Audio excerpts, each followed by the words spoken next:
I mean, the other thing we could talk about is just like how you came to the series. Oh man, I definitely remember my cousin and I, who's a girl that's like 2 years older than me, were really close growing up, and we would just trade fantasy novels, like old Piers Anthony and whatever else we could find. I remember trying to read the first Dune and not really understanding what was happening. And I think that's what happened to me when I first got my hands on Eye of the World. I read maybe half of the first book and I just sort of put it down. I think it was a little above me when I was like probably single digits. Right. Yeah, it's a little young. I feel like you almost have to go through puberty. Yeah. I mean, the vocabulary and the writing style that Robert Jordan has is not for children. Right. At least not for dumb children like me. The size of it, man. I mean, it's just like the kids can't hold it in their hands. It's too big. It's too big. How long? So when did you pick it up again? And really start seriously reading it? I'm trying to place it. I remember walking through a Barnes & Noble just looking for something to read. Yeah. And I remember that I was in I remember the apartment I was in, and I remember I was under 21. I think we moved in when I was still 18. I assume it was sometime around that time. Because it took me... I mean, all the books were out at the time, except for the Sanderson ones. And I think it took me about a year to get through all of them. Yeah, that's about the right amount of time. A book every month to 3 weeks. And I read obsessively, too. I would, if I had a spare moment at work, I would keep a copy in my bag and just pull it out and, thumb through really quick and read a page. Put it back down. Oh, God, the number of times I would, run into walls because I was reading and walking at the same time. I don't even want to think about it. It's just, I'd get so into them. I'd just try and, between classes, I'd be reading. Yeah, it was about 18, I think, the second time I picked it up. And did you just plow right through it? Yeah, I did nonstop. And then waited 6 years for the last couple to come out. How long was it? I don't know. They do start to blend together a little bit after a while, and they all it becomes one big story, and it's hard to pick what. I remember I was living in the same apartment. I think I was only there for a year and a half, but I was living in the same place when I found out Robert Jordan died, and I was like, oh fuck. Are we ever gonna find out? That hit me like a ton of bricks. It was probably the second most devastating death in my life. God, maybe me too. Yeah, it's up there. It's one person that died that I cared about. Everyone else was like, oh, well. But Jordan died. I wasn't going to know what happened to the end of the Wheel of Time. I mean, I think, certainly owe Sanderson a huge debt for that one. Coming in to do what he did,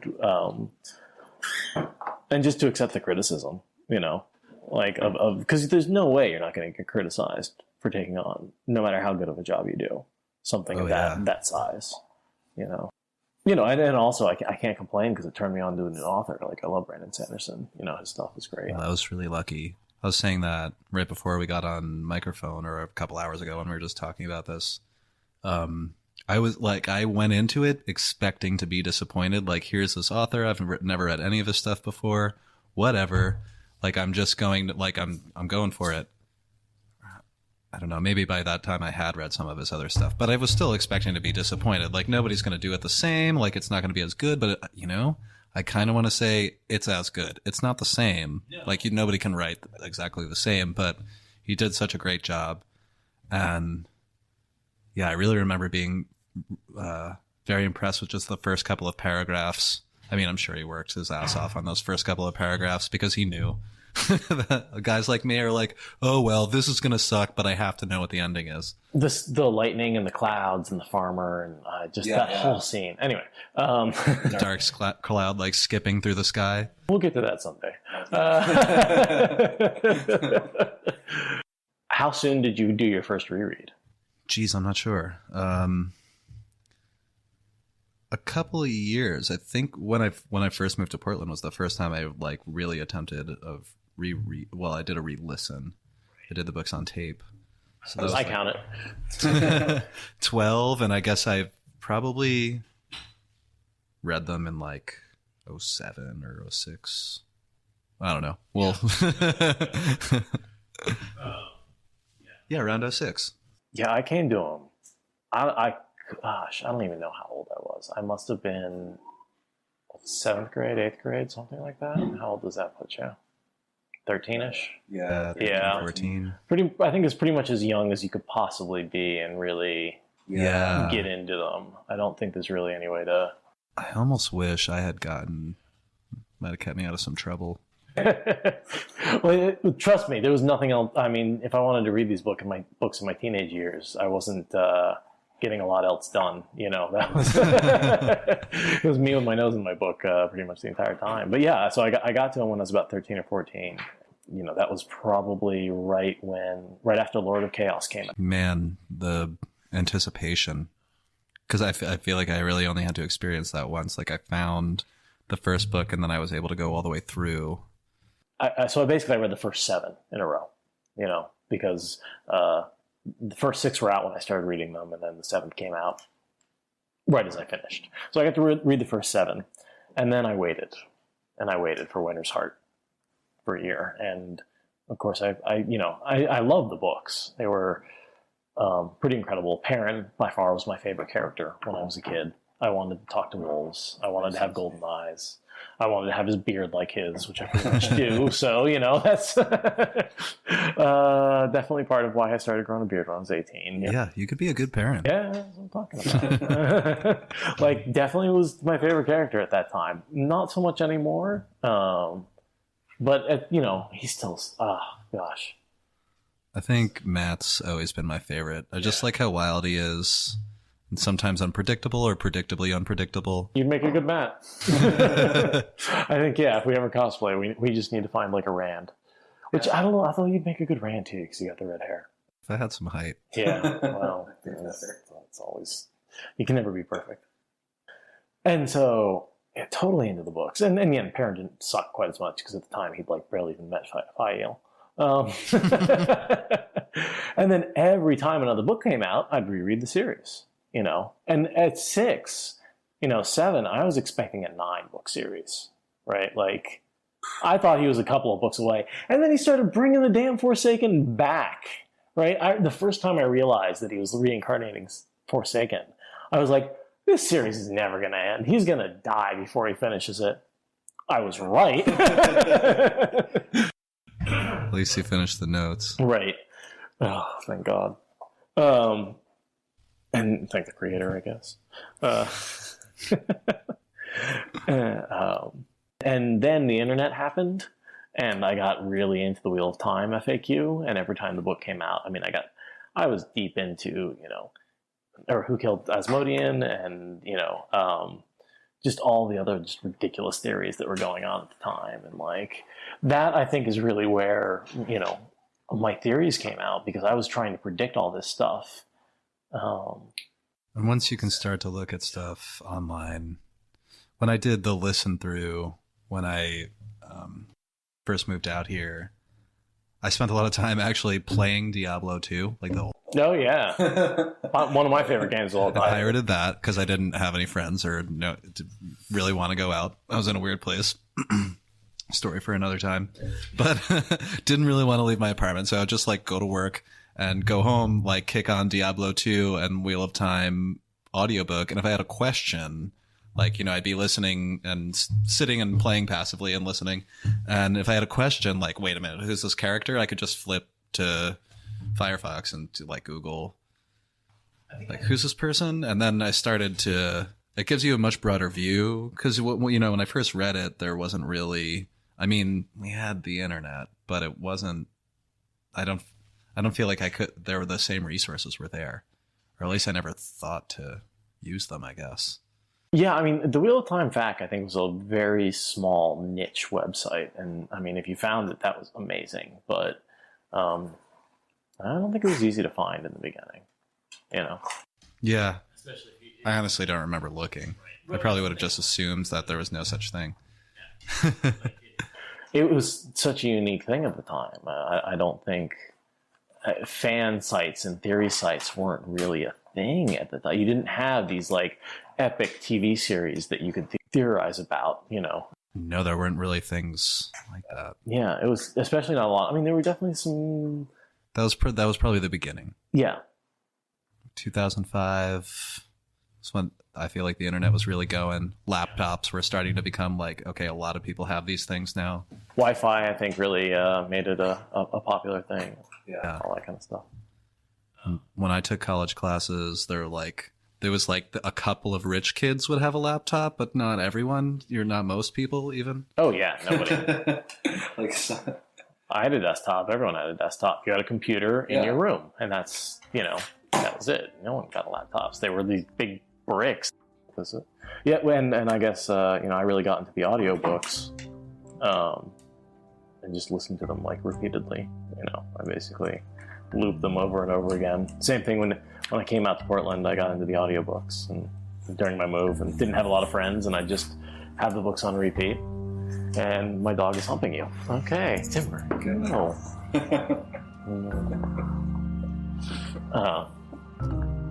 And then, it's become this thing that whenever I tear through podcasts or whenever I don't have something else to listen to, I just throw on the Wheel of Time wherever I'm at it, and I go around and around. I should start doing that.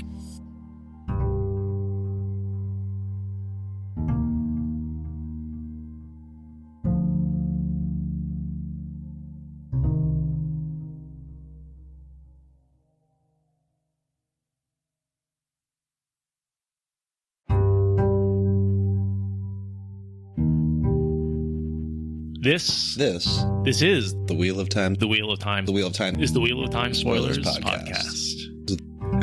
This is the podcast you were looking for. This is not the podcast you were looking for. Let's keep that. That's better. Turn away now. So, we were talking about this a little last time, and so it really stuck out because I reread the prologue like a bunch of times this week to just kind of get ideas about what we were going to talk about. And of course, like I was saying, we were talking about the very first sentence the last time because of its mention of the word memory. And the quote is, "The palace still shook occasionally as the earth rumbled in memory, groaned as if it would deny what had happened." Underneath, I wrote memories that become legend. But then, like 2 pages of notes later, I noticed a mirror quote at the end, which is interesting for a lot of different reasons that I'm sure we'll get into. But the quote, it goes, "The land around him was flat and empty. A river flowed nearby, straight and broad, but he could sense that there were no people within 100 leagues. He was alone as a man could be while still alive, yet he could not escape memory." And I love that because, if we're talking about Wheel of Time spoilers, we're going into the last book right away, A Memory of Light. Immediately, the first sentence, the end of that prologue, and then, of course, the end of the whole series. Like that idea that Rand is this memory, that Lewis Theron is this memory that travels through time, just happens over and over and over again. And I love that we, it sort of starts right in the beginning. It's mirrored at the end of the chapter, and then it's mirrored again at the end of the series. I love that, and what is sort of the light, that always. If we've got this memory, what memory of light? What is that? Yeah, the idea of memories, like in memories of the past and of the future, almost. And these 2 quotes at the beginning of the end of the prologue, which kind of it was what the entire book is about. The prologue is. It was really fun to read the prologue so many times after having read the series so many times, because there's just so much there already. These, like, the 2 most important characters in the whole series are standing right there, interacting, and then, the quote at the beginning and the end of the prologue, and how the prologue is sort of the beginning and end of the series, and oh, Jesus. Yeah. I mean, which gets into the beginning and the end, right? I mean, let's talk about the wheel a little bit. This is the Wheel of Time. We've got the wheel, let's throw something out there. Go for it. Really quick.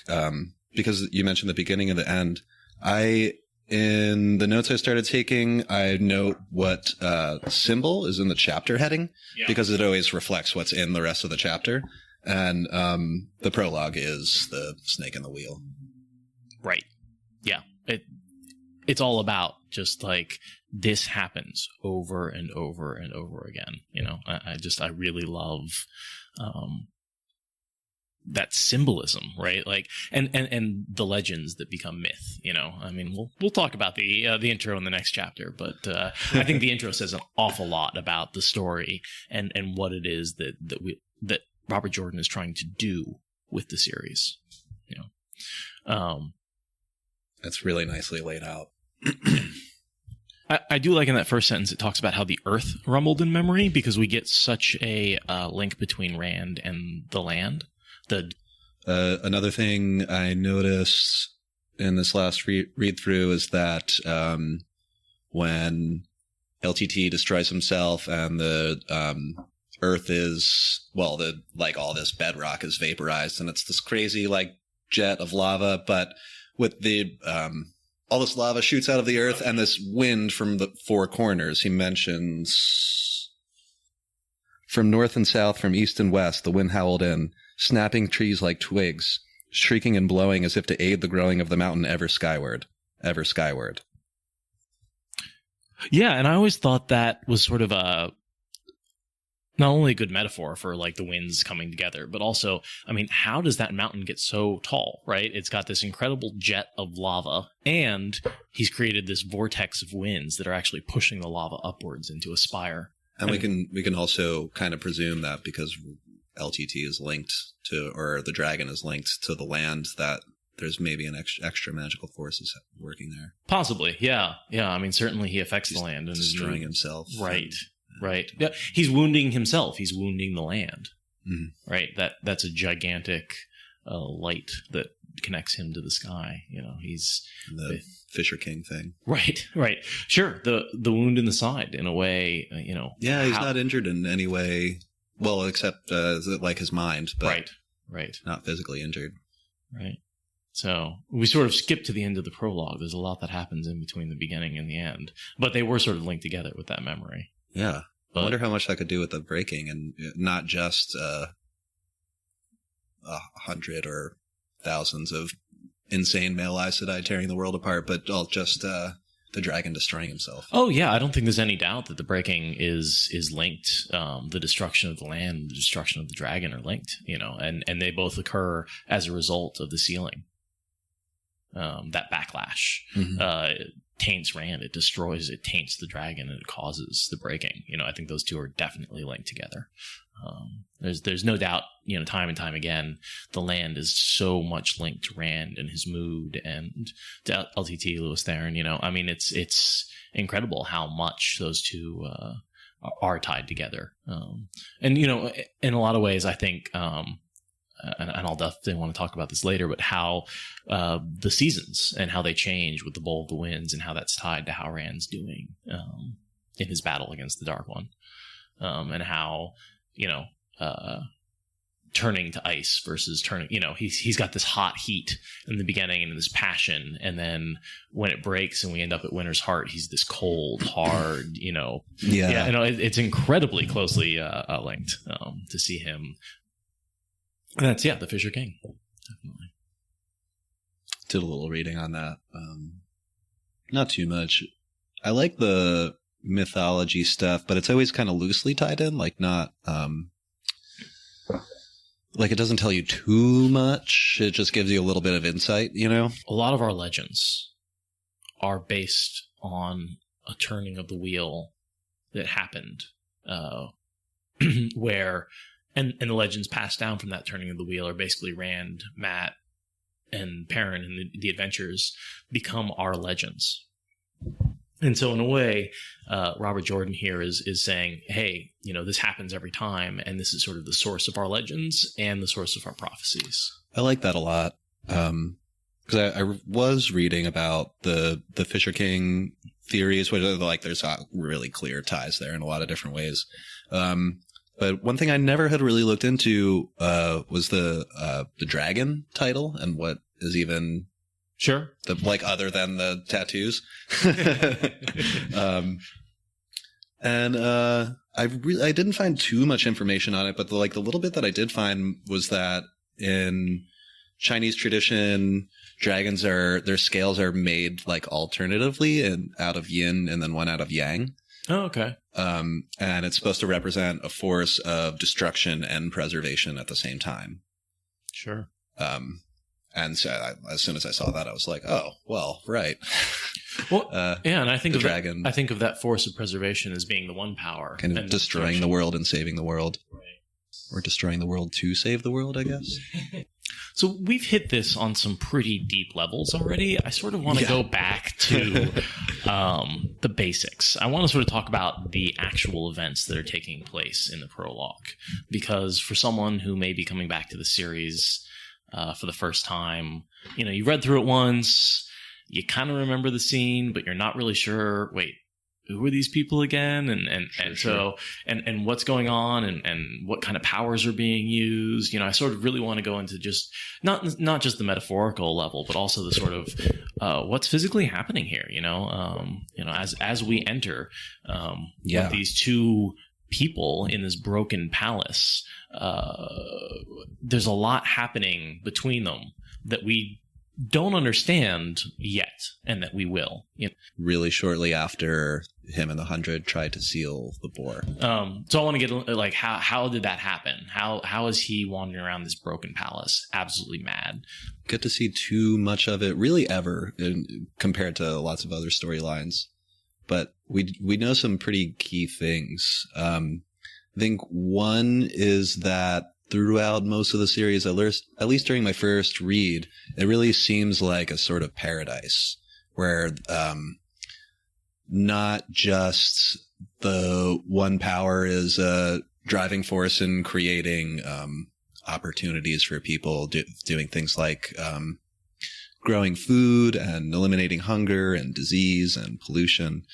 But there's also, I guess, a different sort of culture where people seem really concerned with serving mankind rather than themselves. There's this just total paradise. They've got flying planes, basically. They've got a police force. There is a darker side. That people certainly still commit crimes. They have binding chairs where they can put someone in there who's committed a crime. So basically, they have the oath rods. So if you're a channeler and you commit a crime, you are forced to use the power to bind yourself. And that basically forces you to obey whatever promise you swear while channeling into it, and forces you to die at a young age, right? So it's a pretty hefty punishment. And then they have these binding chairs where they can bind someone who doesn't channel, and force them to relive their worst memories or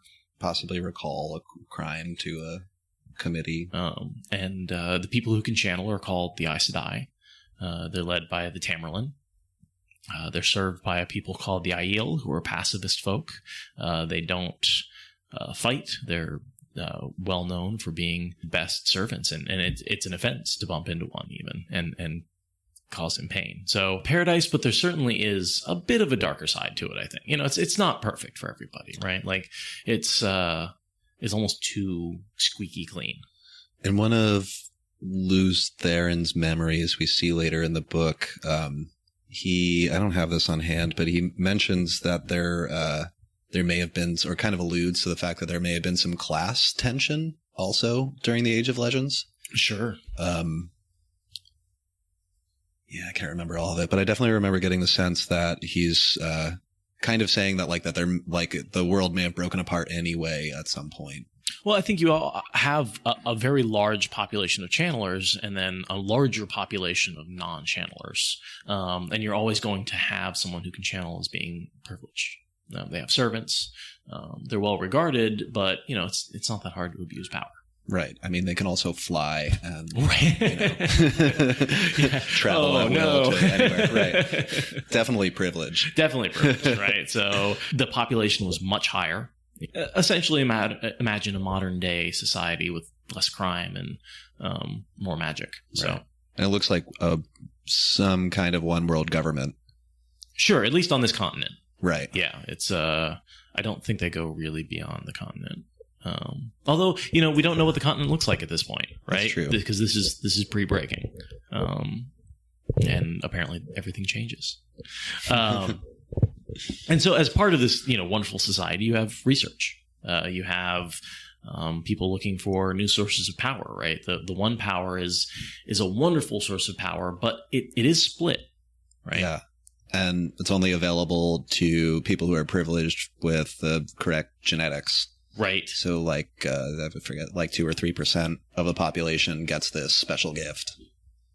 Right. And it's even a smaller percentage that is going to channel whether they want to or not. Right. Yeah.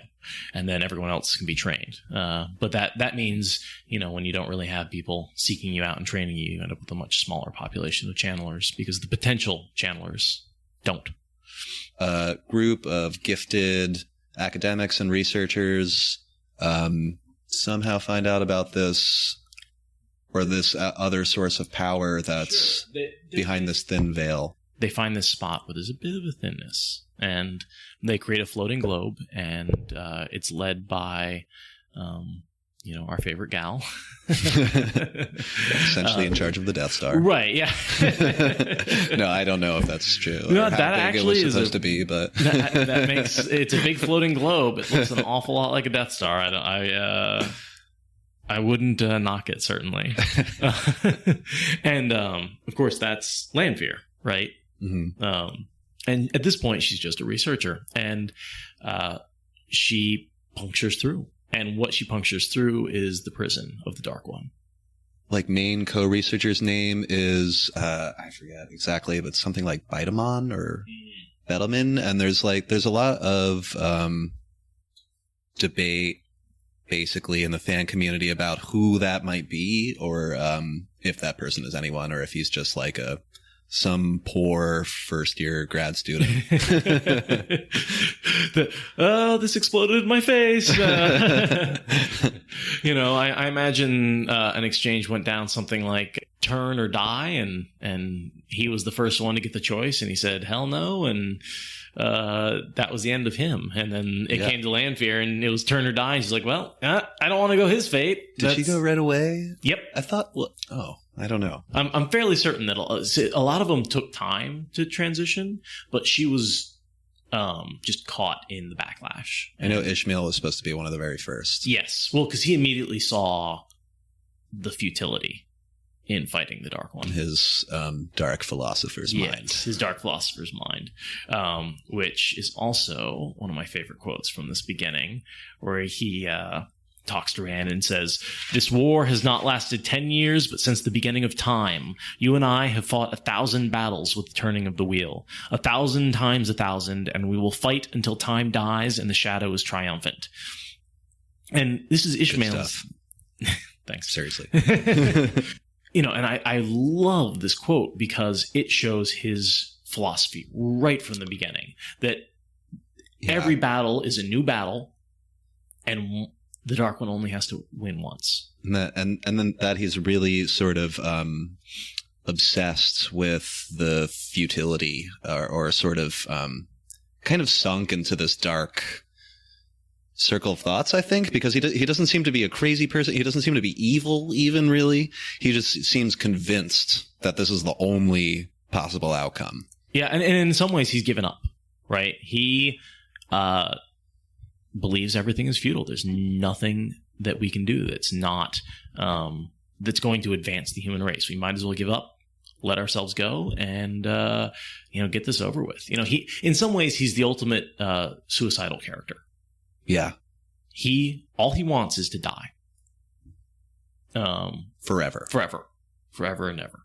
And he can't do that without the Dark One destroying everything. Right. And in this universe, you're reborn at some point. Exactly. Almost no matter what you do. Yeah. It's even Balefire does not prevent you from being reborn. I have a good quote that I wrote down that applies that I can't remember if it's LTT in Rand's head or LTT at some other point speaking to Ishmael LTT or Rand says, "You're always so full of thoughts, Elon. Your own logic destroyed you, didn't it?" And I just thought that applied really nicely. Oh, that's perfect. Yeah. That's exactly the problem with him, with Ishmael, Elon, betrayer of hope, whatever you want to call him. In the prologue, they just call him betrayer of hope. Yeah. Or they not even say Belzamon yet? No, they don't. Well, he's not Belzamon. He's not Belzamon yet. He doesn't. I don't believe he takes on that name until the Trolloc Wars. Yeah. Because he's not trapped. Right. This is the whole thing that a lot of people that I certainly missed on my first read through. This is after the backlash. Right. And he's not trapped. Oh, yeah. I had never really thought about it until we talked about it during the last time we sat down together. He's not trapped. Not only is he not trapped, but there's some stuff later that shows maybe for as many as 40 years after the breaking, Ishmael is still around. It's one of those kind of faux history entries that's sort of throughout the book. Mm-hmm. And there's this guy called, presumably an Ogier, called Aaron, son of Milan, son of Senar, who documents sightings of Ishmael as late as 40 years after the breaking. And he also says that, not this particular person, but we know that Ishmael seems to be released every 1,000 years after that. Right. For the Trolloc Wars, the War of the 100 Years, and then the last battle. And each time he seems to be out for about 40 years. Interesting. I didn't know the 40-year range. Yeah, I never put that together either. But it makes sense that, like, I knew he came out every 1,000 years or so. Yeah, it looks like it's about 1,000. Yeah, and it definitely creates, some of the major events in Randland that occur after the breaking. It made me wonder how much of his later insanity has to do with, possibly actually being alive that long or being aware. Oh, I think it has an awful lot to do with it. That and I think the true power has totally consumed him. Because, the true power is what they were looking for when they found the Dark One. Right. Because the Dark One is the true power. And that's a key distinction to make in this series between the true power and the one power. Because they do work a little bit differently. And he says that right in the beginning when he says, as he heals Rand, he says, the Dark One's healing is not nearly as kind. It's a different kind of healing. Yeah. And it works differently, and it causes just incredible amounts of pain, whereas the one power doesn't. And it's sort of, and we hear about it with traveling. With the one power, you're sort of making the two places the same. With the female half, with the male half, you're sort of poking a hole. With the true power, you're ripping a hole in the universe. And then it sort of heals up behind you, kind of, eventually, maybe. It's pretty bad stuff, because you're channeling the force of the Dark One into the universe. So yeah, it's important difference as to which one's being used in the series.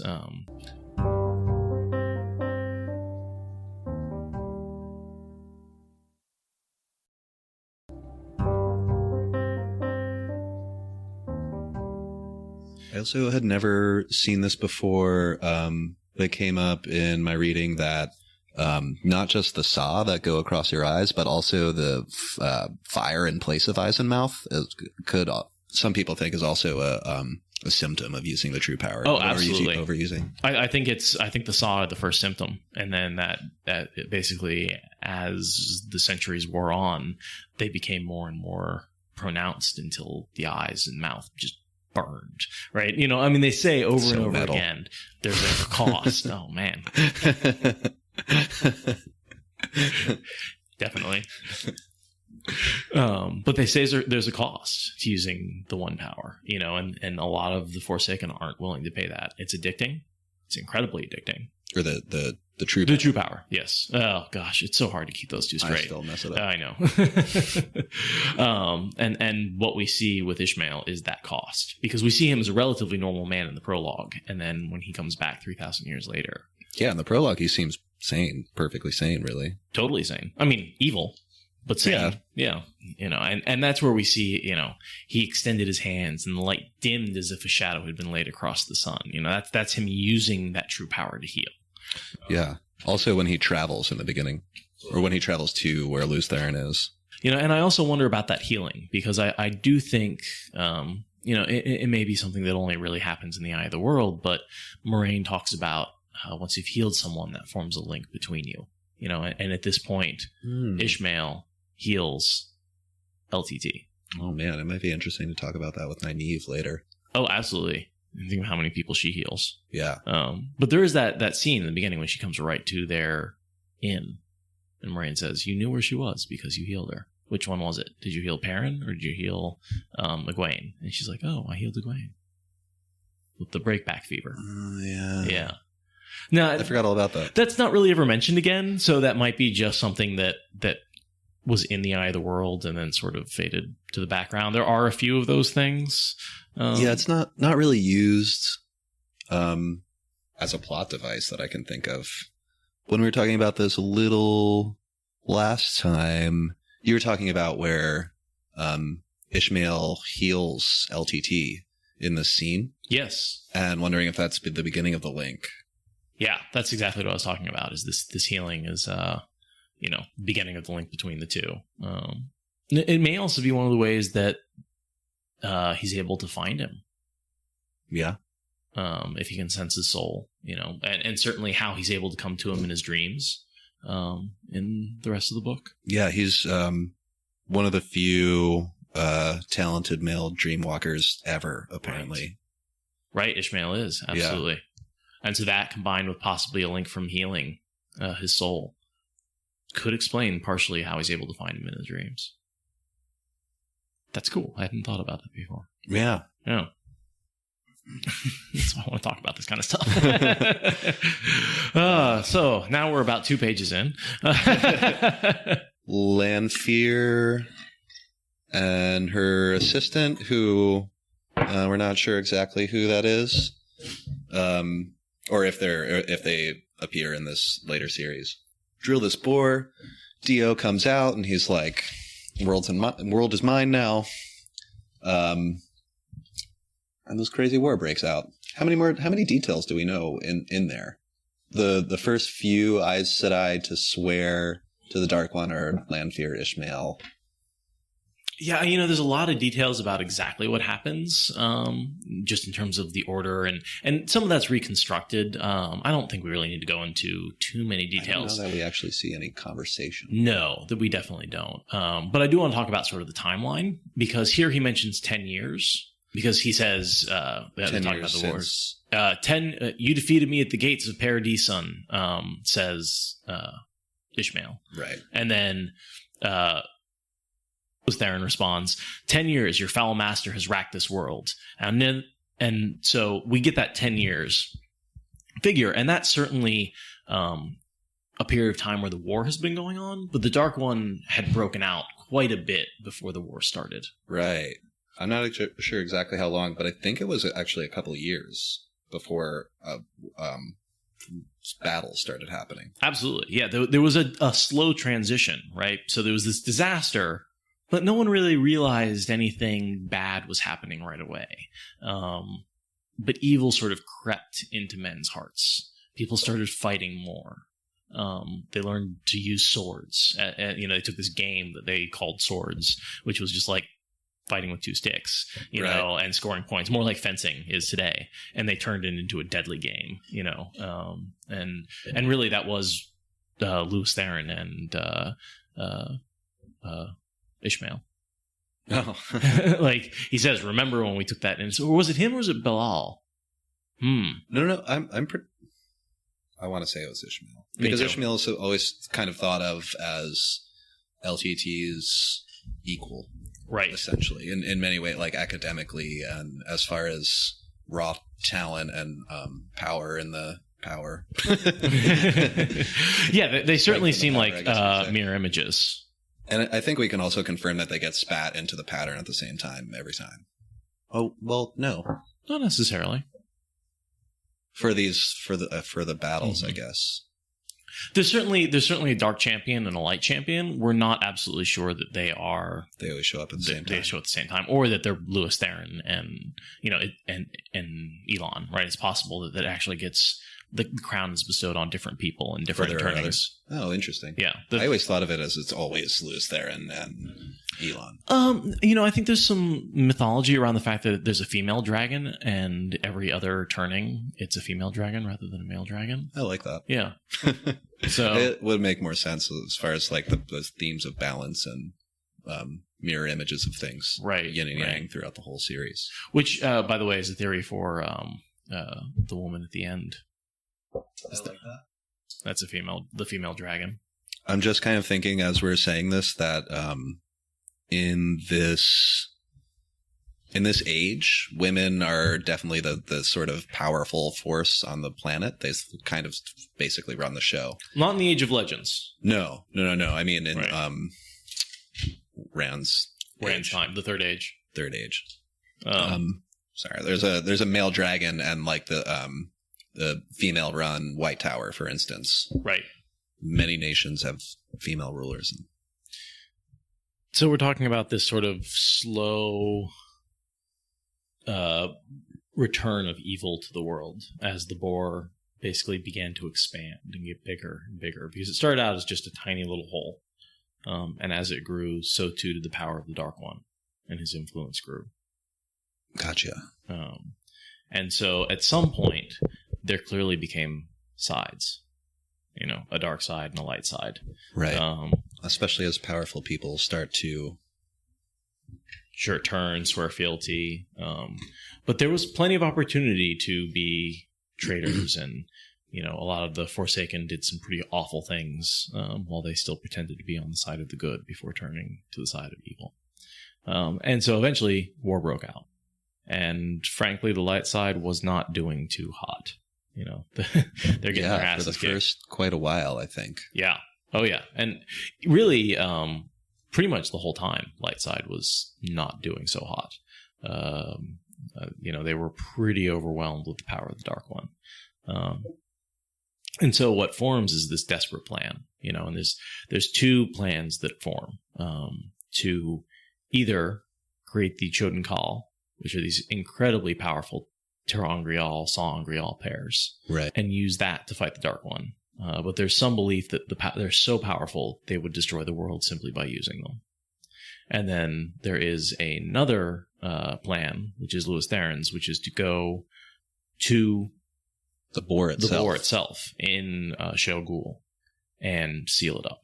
And he wants women and men to work together to do so.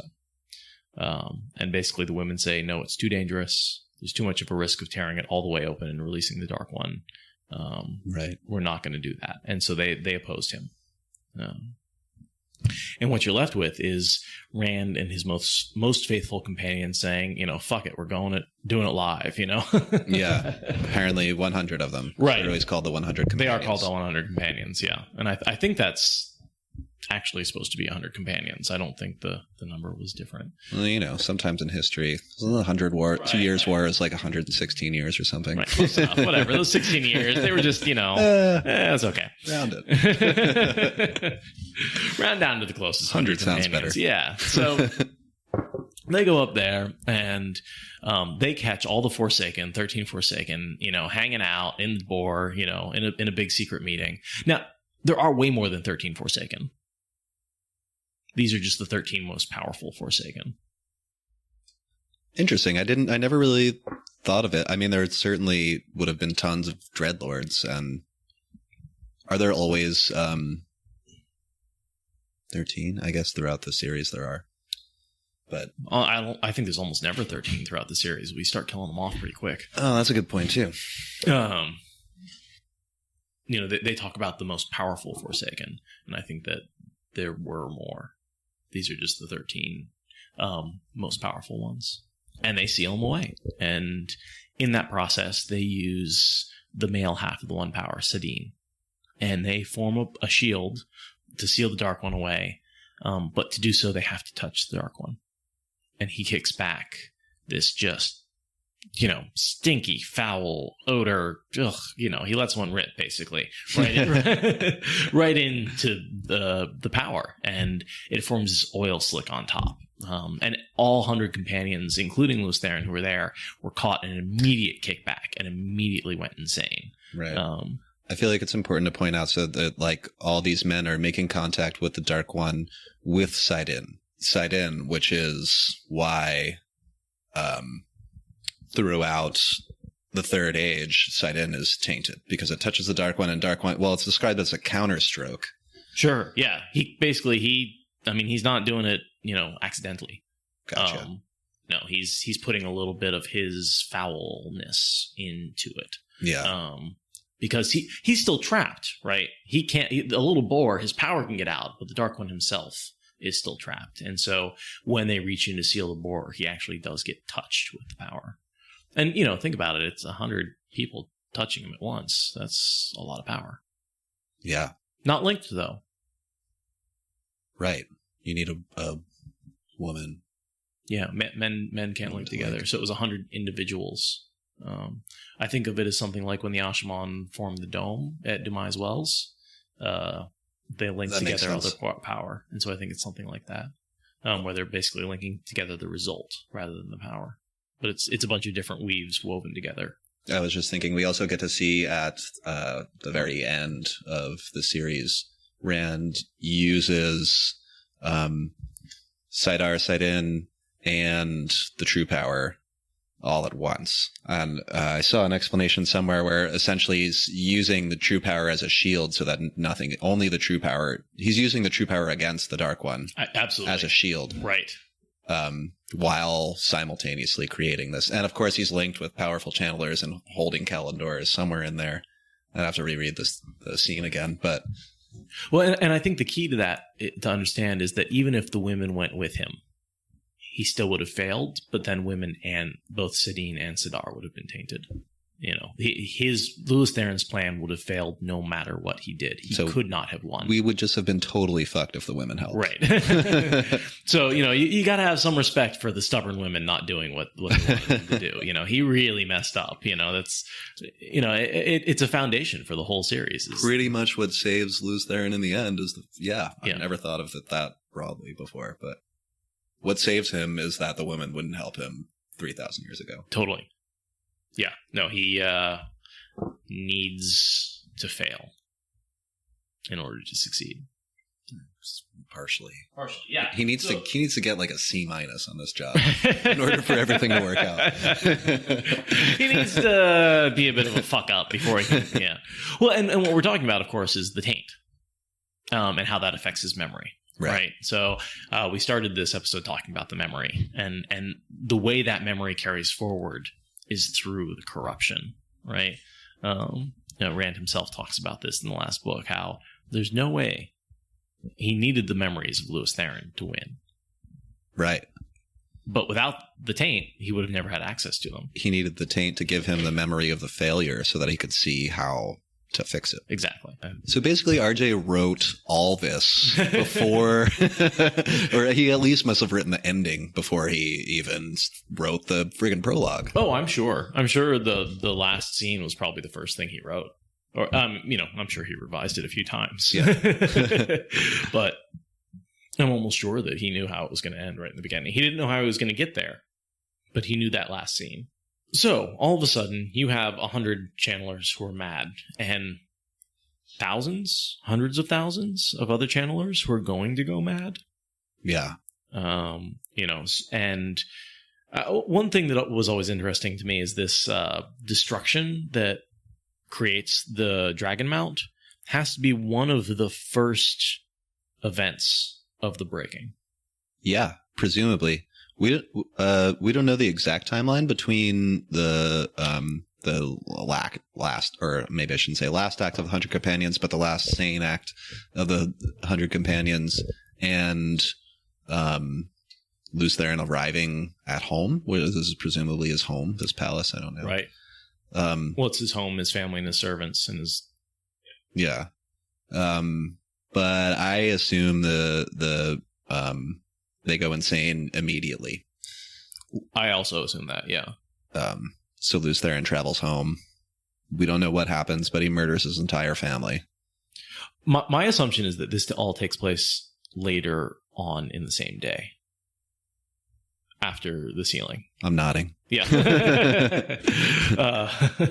Because, yeah, I think he goes insane. He travels home. He destroys his family. Ishmael's broken out. Ishmael doesn't seem to realize that the Dark One has been sealed away, that the Forsaken have been sealed away. You know, he's not bemoaning that. He's not saying, you know. So he may just be chasing Lews Therin at this point. That's what I think, is that he actually chased him. That makes sense. It doesn't mention it. I never really thought about it, but that must be. Or, you know, Lews Therin disappears and he follows him. Yeah. But he doesn't even know he's insane at this point. And since that happened immediately, right. You know, it really has to be one of the first events following the breaking, possibly, or the sealing, possibly even the same day. He does say, you know, already your companions are tearing the world apart. He does say that. So here's the thing. Remember your futile attack on the Great Lord of the Dark. Remember his counterstroke. Remember, even now the 100 companions are tearing the world apart, and every day 100 more join them. It's a short period of time. It's a very short period of time. It may be a couple days, but I don't think much more than that. The black-clad man's eyes widened, started to the body of the golden-haired woman, then back to Lews Therin. Shaitan, take you. Does this taint already have you so far in its grip? So he's surprised. He's very surprised. Ishmael's surprised that he's that insane already. But I would assume if you're that close to the Dark One and he's trying to do something terrible to you, it wouldn't take time. No, and I imagine Rand was, he must have been the first maybe to touch. Certainly he was leading. I would assume so. Yeah. And one thing to know is that he is sane when he dies. But he is basically shown this image of his wife and his children and his family, and everything around him is dead. And not only dead and destroyed, because he could seek revenge if someone had killed his family, but he did it himself. Right. And so the pain and the anguish, you know, he wanted it to end. He wanted it to stop. And so he draws on the true source. And he draws way more than anyone can hold, because he's already the most powerful channeler, and he draws way more than he can hold. And basically pulls this bar of pure energy down into himself. I was wondering if he's wearing this ring of Tamerlane. Some people think it's a item of power. It's not just it's not just like a symbol of authority or anything. It might be a Angreal of some kind. That would make sense, an Angreal or a Sangreal even, because... Just to explain the crazy level of destruction. Well, it's hard to really know if it's just him really, really overdrawing his own power. Yeah, we don't know what that would look like, really. Right. But it would make sense if he had just gone to battle that he would have any Angreal or Sangreal on him that he may possess. Yeah. You know, he would be... And we see later that many Angreal are just worn like Cadsuane's hair pieces. Sure. Yeah. the net. Yeah. Right. And Lews Therin, and Rand does say, as Lews Therin, he wore one of the first. The nets. Oh. I didn't realize that. Yeah, after he gets his memory back later on, he says to Cadsuane, he's like, "Do you think I wouldn't recognize it? I wore one of the first." Like, I had one. I invented them, right? Like, he totally remembers making them and wearing them. So cool. Yeah, there's definitely that like little comment there. So the fact that he would be wearing a ring of the Tamerlane, and that would be an item of power. Yeah, that makes a lot of sense. And I hadn't thought about that before. Yeah, with the context and stuff, it almost definitely is. Sure, that's really cool. No, and then I love the description here of the destruction of the earth, you know. Oh yeah. Stone turned to vapor at its touch. The earth thrashed and quivered like a living thing in agony. Only a heartbeat did the shining bar exist, connecting the ground and the sky, but even after it vanished, the earth yet heaved like a sea in the storm. You know, and just this incredible strike of power that bores deep into the earth and wounds it, and it heaves, and the imagery is wonderful. But what we notice then is, of course, the Dragon Mount and the creation of Tarvallen. Right. The island. The island, yeah. That straight river gets moved and forms around an island. And that is the island of Tarvallen, where the seat and the heart of Aes Sedai power. Which I think is kind of cool. Yeah. Also, it's a vagina and a penis. That's probably true also. I mean, has anyone else looked at the map of Tarvallen? Yin and yang. Not. Have you not looked at the map of Tarvallen? I mean, I've looked at it, but I'm going to look at it again. Yeah, right now. yeah. Hold on. Yeah, you need to bring up the map of Tarvallen and look at it as a vagina. I mean, I can see it in my head. It's definitely. Oh Jesus, yeah. It's And if you look at the northernmost tip, there's a little like roundish. Yeah, it definitely looks like a crude drawing of a vagina. That's not accidental. It's not. No, I mean, it's too convenient for it Yeah. to be. I just never even thought about it. I was just like, it's a one narrow island in the middle of a river. Or never looked at it closely enough to really do much thinking about it. Well, you know, this story, of course, concentrates on the difference between males and females. And right here in the beginning, we have A mountain and an island and a river. mountain, an island, and a river. You have that contrast. And the island and the river that looks like a vagina. It's a fucking volcano. Right. Spewing things. Spurting out lava That's from the too- tip. Yeah, it's Is it not subtle. It's an active volcano through the whole series, right? Or it smokes sometimes. Yeah, definitely. It's not dormant, totally. We begin the series with our hero committing suicide. Welcome, goodbye. And in some ways, we're not really sure Lewis Theron is our hero. And just in terms of, for most of the series, you don't know. We don't actually know that yet. Yeah, and you sort of think of him as the evil voice in Rand's head, you know. Yeah. But that's just the insanity talking. Yeah. There are no beginnings or endings. There are none. But we should end this podcast.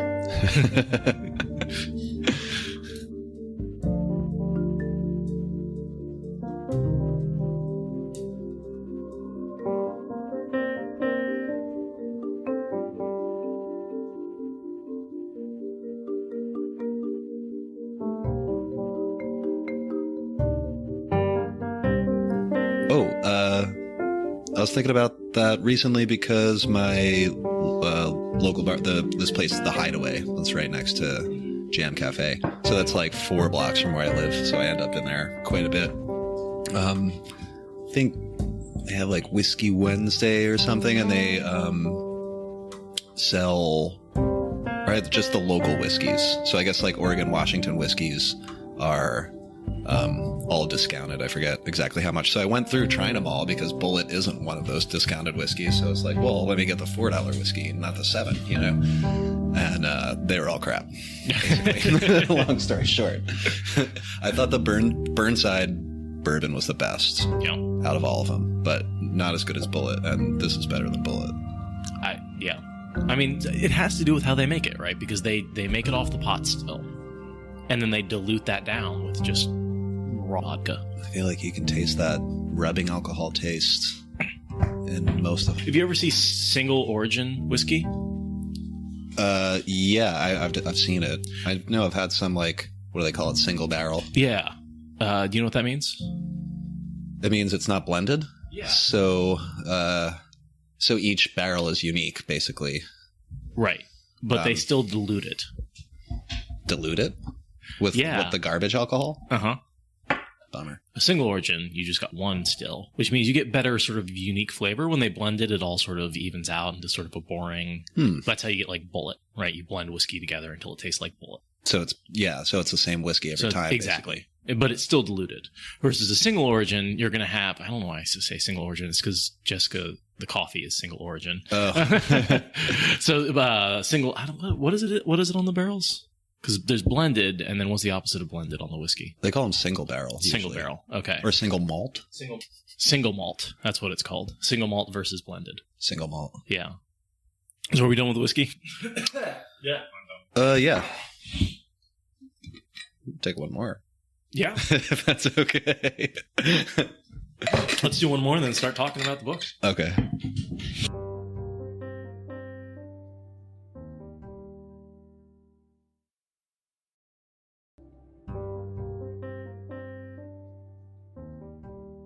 This is the Wheel of Time Spoilers podcast. Your hosts are Seth Jacobson and Patrick Heiler. This is us again doing that podcast thing again. We're sorry in advance. It just keeps going around. we really do apologize. It's not getting any better. I think it is actually. It sounds good. Well, we've only got one data point. How can it get better? Okay. Nothing to compare to. See. So after our last recording session, we kind of decided that rather than go straight into the books, because for a lot of different reasons, but one of which is we don't really know what we're doing yet. And I thought it would be a good idea to at least do like one more kind of fluff episode that's not just breaking right into the eye of the world. Absolutely. I mean, this isn't fluff, but there's a there's a ton of time in between the prologue, which was what we talked about last time, and the time that Rand is born. Roughly 3,000 years. I'm nodding. Calendar changes 3 times. The first one is maybe not a real calendar. They just call it after breaking, or AB. So you get like 0 to 100 AB when you're looking at timelines. Basically, when you talk about events, you're like, yeah, how long has it been since the world ended? Right. You know, and that's it's sort of a pretty big marking point. So, yeah, I imagine that was the calendar for a while of just being like, hey, yeah, how long have you survived since the world just was destroyed? But so it counts like up to 1,000, basically 3 times, up to Ishmael showing up, and then people get so confused in the chaos that they continuously forget what year it is.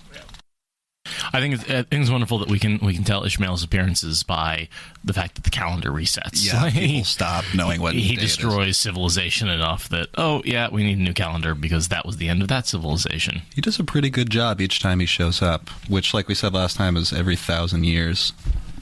Give or take, based on the calendar, I was looking over some of those numbers. It looks like he shows up around 1,200 in one of the calendars. Is that just because of the weird way the math works between the calendars? I think you're right. Not really sure what's going on with the timeline, or if it's specifically 1,000, but it seems to be around that, give or take. It's you know, these timelines are constructed out of side comments and stories that are told throughout the entire history. So there's a little bit of certainly gaps and missing bits. Some of it, I wonder if does any of it come from the companion? I think most of it comes from the companion. Right. So. I saw that reference a lot of times. This episode takes place between the prologue and the first page of the first chapter, which is roughly 3,000 years of human history. And the last thing we heard was basically Ishmael saying, your 100 companions are tearing this world apart, even as we speak. And right. So what are the immediate after effects that happen just in the years following the sealing of the war? The details from this particular time weren't the best, but there are some really interesting points. I started with the 100 companions ripping the world apart, which apparently lasts quite a while. Some of these insane male Aes Sedai, the dates I found were that the breaking lasts somewhere between 200 and 350 years. So there's a period of time where basically mankind is thrown into the Dark Ages, and there's presumably a few, at first thousands likely, of male channelers that would have been in the world. Sure. And if you think about it, even though they're insane, channelers at the time live hundreds of years. Right. Up to 600 for some of the most powerful. Louis Theron himself was several hundred years old at the time of his death. If you have an insane channeler, his effect can last hundreds of years. And you compound that with the fact that they were hiding out in the steadings. Oh, right. I forgot that point. Some of the 100 companions tried to isolate themselves in steadings for a long period of time. I don't think it was the 100 companions. It was just other male channelers. Just other male isolate. Yeah, because the 100 companions were insane pretty much right away. That but the makes other ones sense. were trying not to channel by hiding out in the steading where they couldn't access the one power. But eventually, presumably, they would leave and Eventually go mad. yeah. Yeah.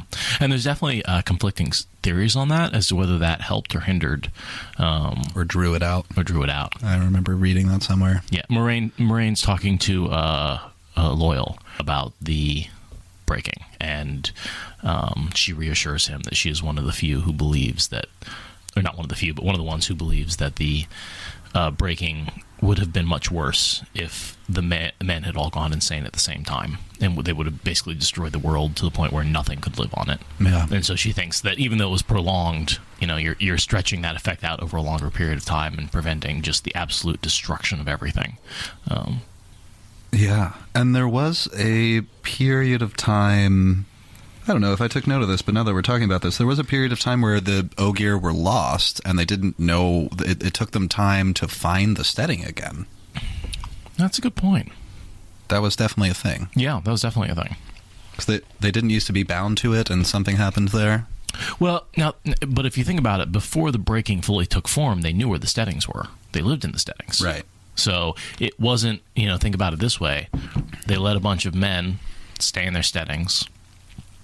The men leave, eventually go insane, come back, destroy them, misplace them, break the world. The Ogier can no longer find the steadings and have to wander around finding them again. Because I think there was a period of time where they do find the steadings again. I think you had that note. Yeah, I have it here. Or one of the very second note that I thought was interesting is that basically the breaking begins and the Aiel and Ogier begin their exile. It's described as, and there's a couple different reasons for that. Shit, now I want to read more about the Ogier, but Oh, the Ogier is such a fascinating story that we just don't get any details on, because the steadings are not part of this universe, that would make sense. right? Because you have no access to the one power. Why would it work that way? Right. Are the Ogier from one of the mirror worlds, or not? Or probably shouldn't call it that. One of the They're portal worlds, portal worlds. possibly. I think Mirror Worlds was another series. Well, and don't forget about the Book of Translation. Yeah, to go home. To go home. Where's home? Right. We don't know. And so that's one of the many unanswered questions is where do the Ogier actually come from? What world? What is it like? Why are they here? We never really get anything other than, they know they have to leave because they have to come back when the wheel turns again. So at some point in one of the ages, the Ogier leave. And then at some point they come back. And we don't know why. Yeah.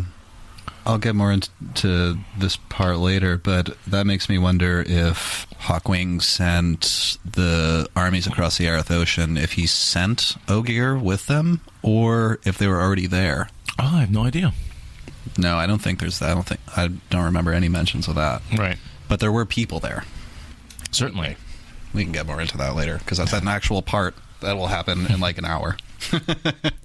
when we work our way somewhere past the third point.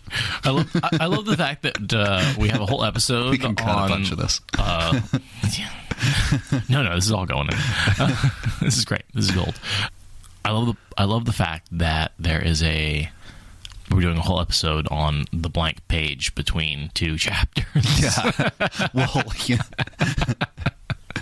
This is the Spoilers podcast, and we know all the spoilers. Well, most of them. Yeah, so it's definitely a front-heavy situation at this point, where we have a lot of information to get out of the way. And, I think that's a bit of the beauty of the series, is someone starts reading these books, they start reading Out of the World, and they're looking at it and going, oh, it's a farmer. It's, this is a stereotype. Well, and someone who has finished the series, like you and I, are looking at it and going, okay, I turn the page and there's 3,000 years of history that I know about at this point. And it's very hard for someone new to the series to really sort of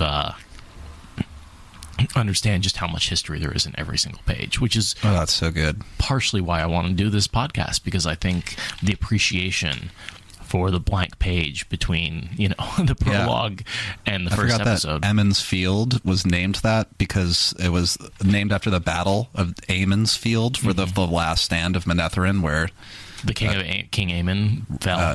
fell, and his wife was driven insane by the breaking of the water bond, or inconsolably upset, or I don't know what you call it. I think insane might be the right word when the water bond breaks.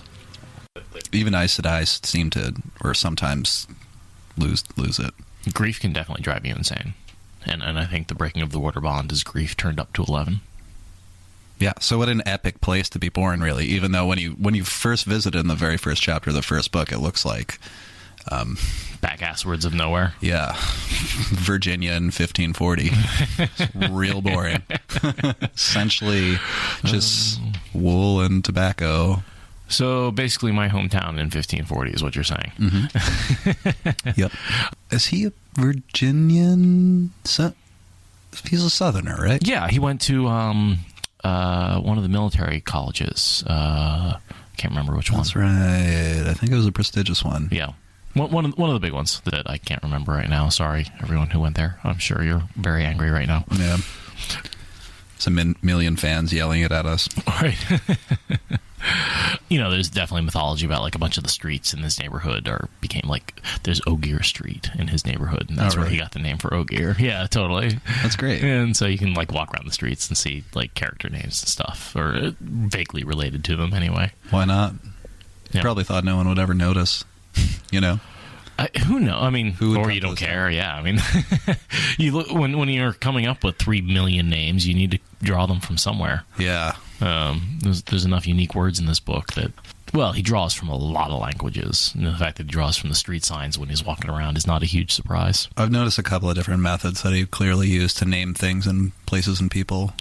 I love that he sticks with people names on a theme. So, the folks from Camelin tend to be named very Arthurian names. Yeah. But then you come up with a totally different name for the naming scheme for the Borderlands, and then a different name for naming scheme for the Kyrian. And so very much like in our current world, like you can pretty much identify where someone is based on their name. Yeah. Moraine Damondred, well, okay, she's clearly related to the royal family, but her name is very Kyrian. Lan Almon Dragarin, very Borderland name. And the fact that that is a stereotype is great. That like they seem like pretty normal names. Lan, Ran, Matt, Tame, single syllable names. But when you get the full name, it really fits into the whole structure. Of that culture. Yeah.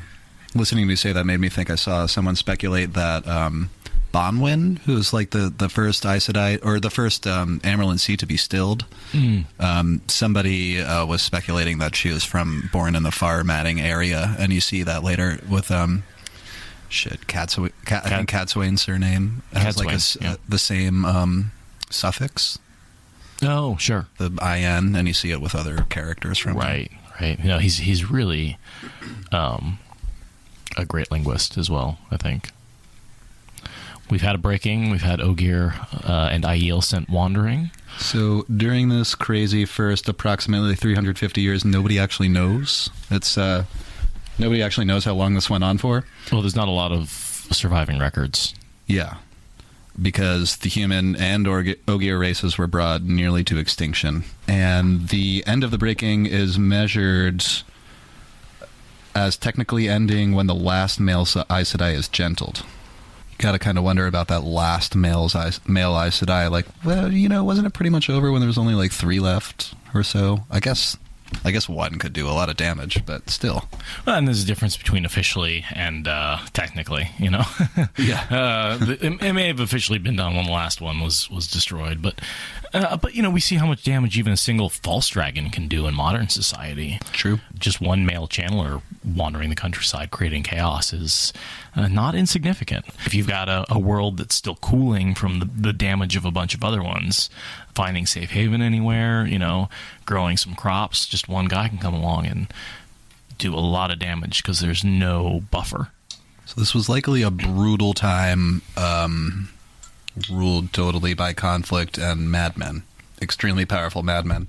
Because at the end here, right before the end of what's considered the time of the breaking, Kalendor is stored inside the stone, which is created at the very end, essentially, of that approximately 350-year period. You need security somewhere. It seems like it would make sense to create a big fortress to protect yourself. Yeah. Did I say the Stone of Tyr? I meant the Stone of Tyr. I think you said the Stone of Tyr. Okay. Which, by the way, can we just comment on the fact that the sword in the stone is an Arthurian reference? Literally inside the stone. Literally, yeah. I don't know why I never thought of that either. You never thought about the sword inside the stone? Yeah, and when Rand goes and gets it, and in the third book, he pulls the sword from the stone and becomes the king. Oh, yeah. It's literally... Well, he sinks it back into the floor tiles. Where is it? It's just floating. It's floating. Yeah. But here it's a metaphorical, the stone is the fortress, and he pulls the sword from the stone being the fortress. And then he sticks it back into the stone being the actual stone floor. And then you have the whole Narishma thing that he who pulls the sword will follow after, and that is such a weird prophecy that never amounts to anything. Will follow after? Yeah, it's part of the Corinthian cycle.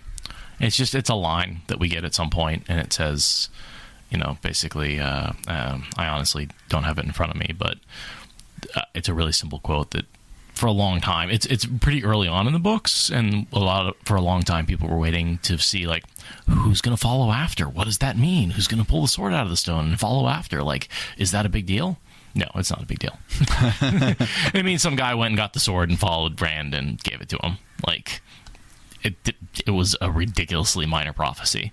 And Robert Jordan definitely comments that, he wrote prophecies about major and minor events. He thought that was really important to include really stupid minor events in the prophecies. Oh, I like that. I didn't know that. And that's one of those, like, this is one of those minor events that, like, yeah, the guy got it and gave it to Rand. He played a messenger boy, and that was prophesized. Yeah. If stuff from the future just pops into your head, you're probably going to write it all down. Right. Totally. So I really like that take on it. And, for a while it bothered me because I was like, who's going to follow after? Like, like that was something important, and it's not. So, yeah. I mean, other than the fact that Rand can now trust Narishma, this man had the most powerful sangreal available to him, and he just handed it over to Rand. So it's always good to have someone you can trust. So he knew that the person who followed after would be someone he could trust. And he doesn't have many of those. Sense made. Did Min help him with that? Probably. Because she was all his research. Oh, dude, she is all up in that prophecy. She is so smart.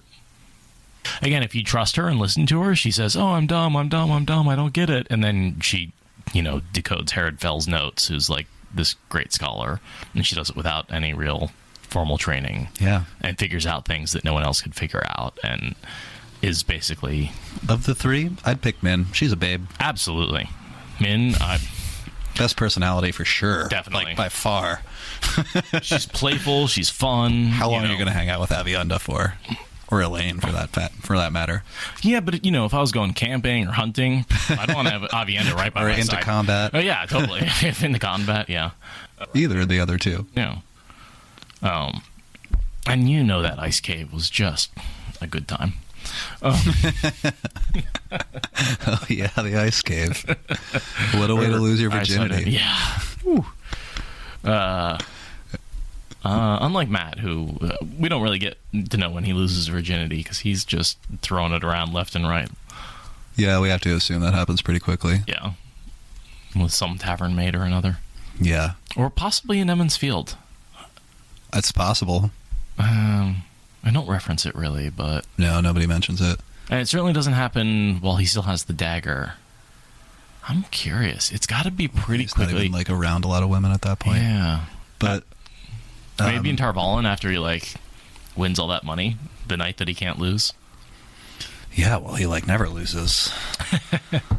There is... Oh, okay, we need to get chapter 1 sooner rather than later because I've been reading that and I've got things to say. So let's keep going. Right, so the first couple of things to happen after this wild 350-year period that they call the breaking is groups of survivors start to settle. I couldn't find very much timeline for this either to keep it super concise. But one of the very first things to happen is a group of survivors that fled the coast on ships and had survived fishing at sea, presumably, and landing on small islands to collect resources and go back into the ocean, arrives back in the Westlands, or in the islands south of the Westlands, and they make their home there. They're later known as the Sea Folk.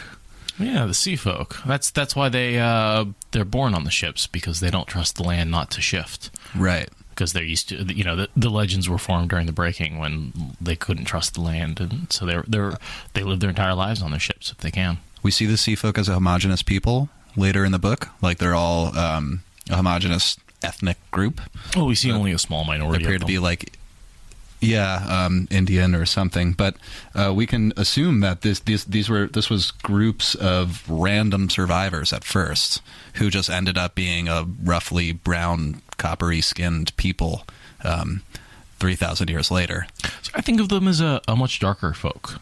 I think of them as black skinned. Yeah. Yeah. I mean, I don't know. I remember descriptions of dark skin. Right. I guess I think of them as,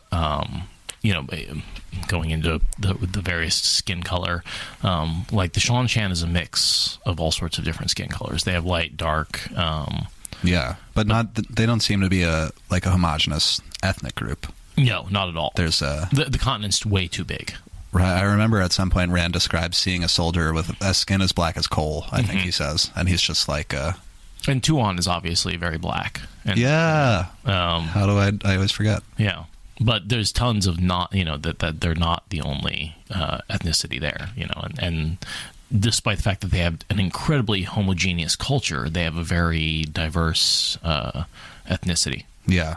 But the Sea Folk I've always thought of as being, they talk about them having like curly, tight hair and being black as coal, and I think of them as very much a much darker, much darker.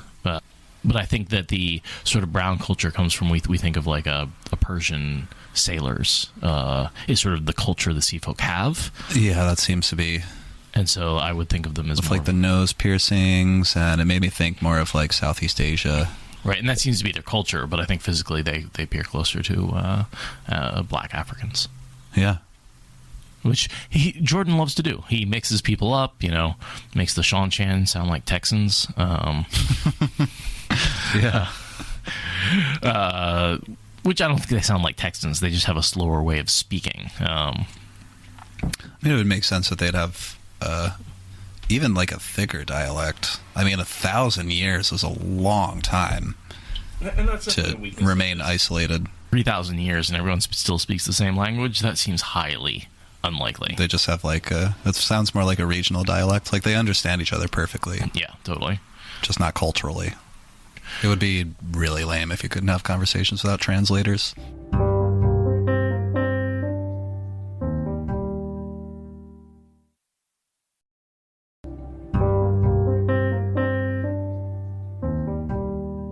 So after the Sea Folk arrive, the Aiel, who had apparently stayed together up until this point, were still the servant type Aiel.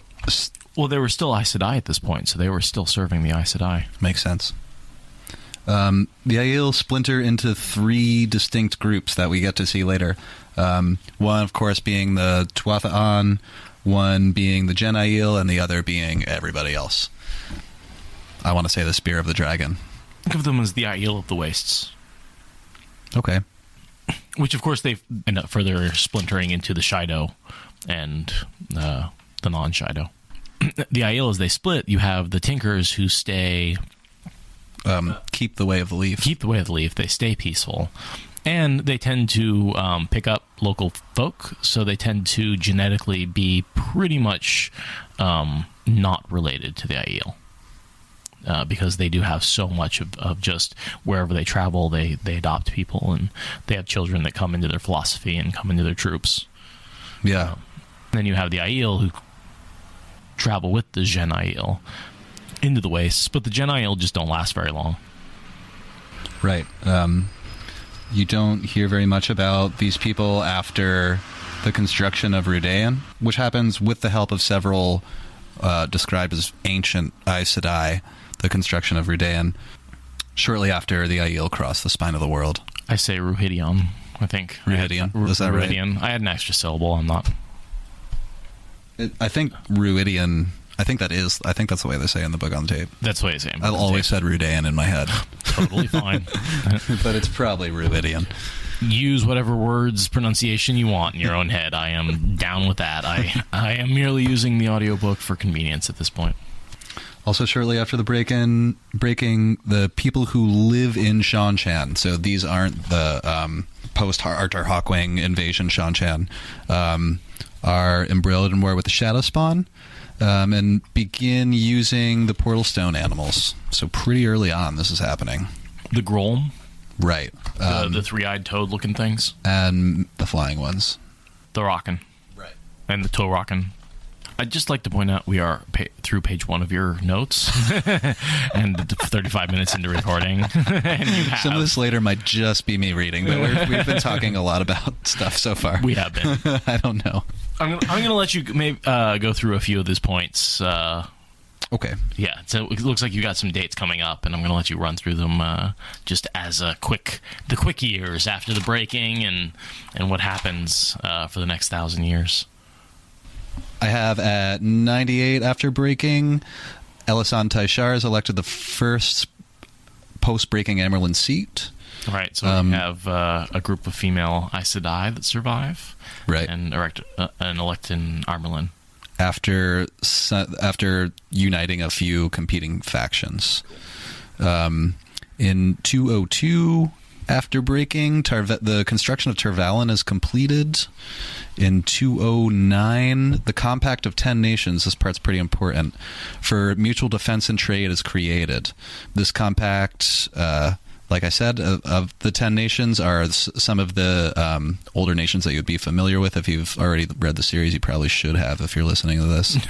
I think we can pretty much assume that you have. Even make any sense what we're saying. If you're listening to this and you're not related to me and you haven't read the series, then you're probably related to Patrick. Hi, Mom. It's the only person that's ever going to listen to this. But seriously, if you haven't, if you're not one of those people, put the podcast down and go read this thing. Then I'll see you in a year.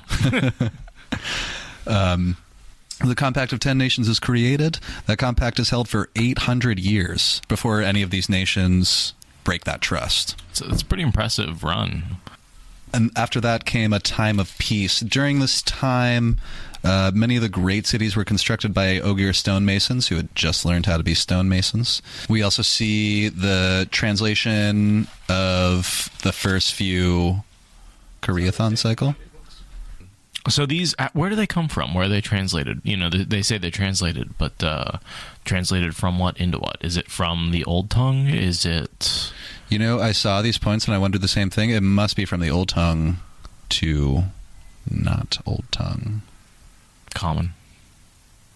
They call it Common? Is that what, I don't know what they call it.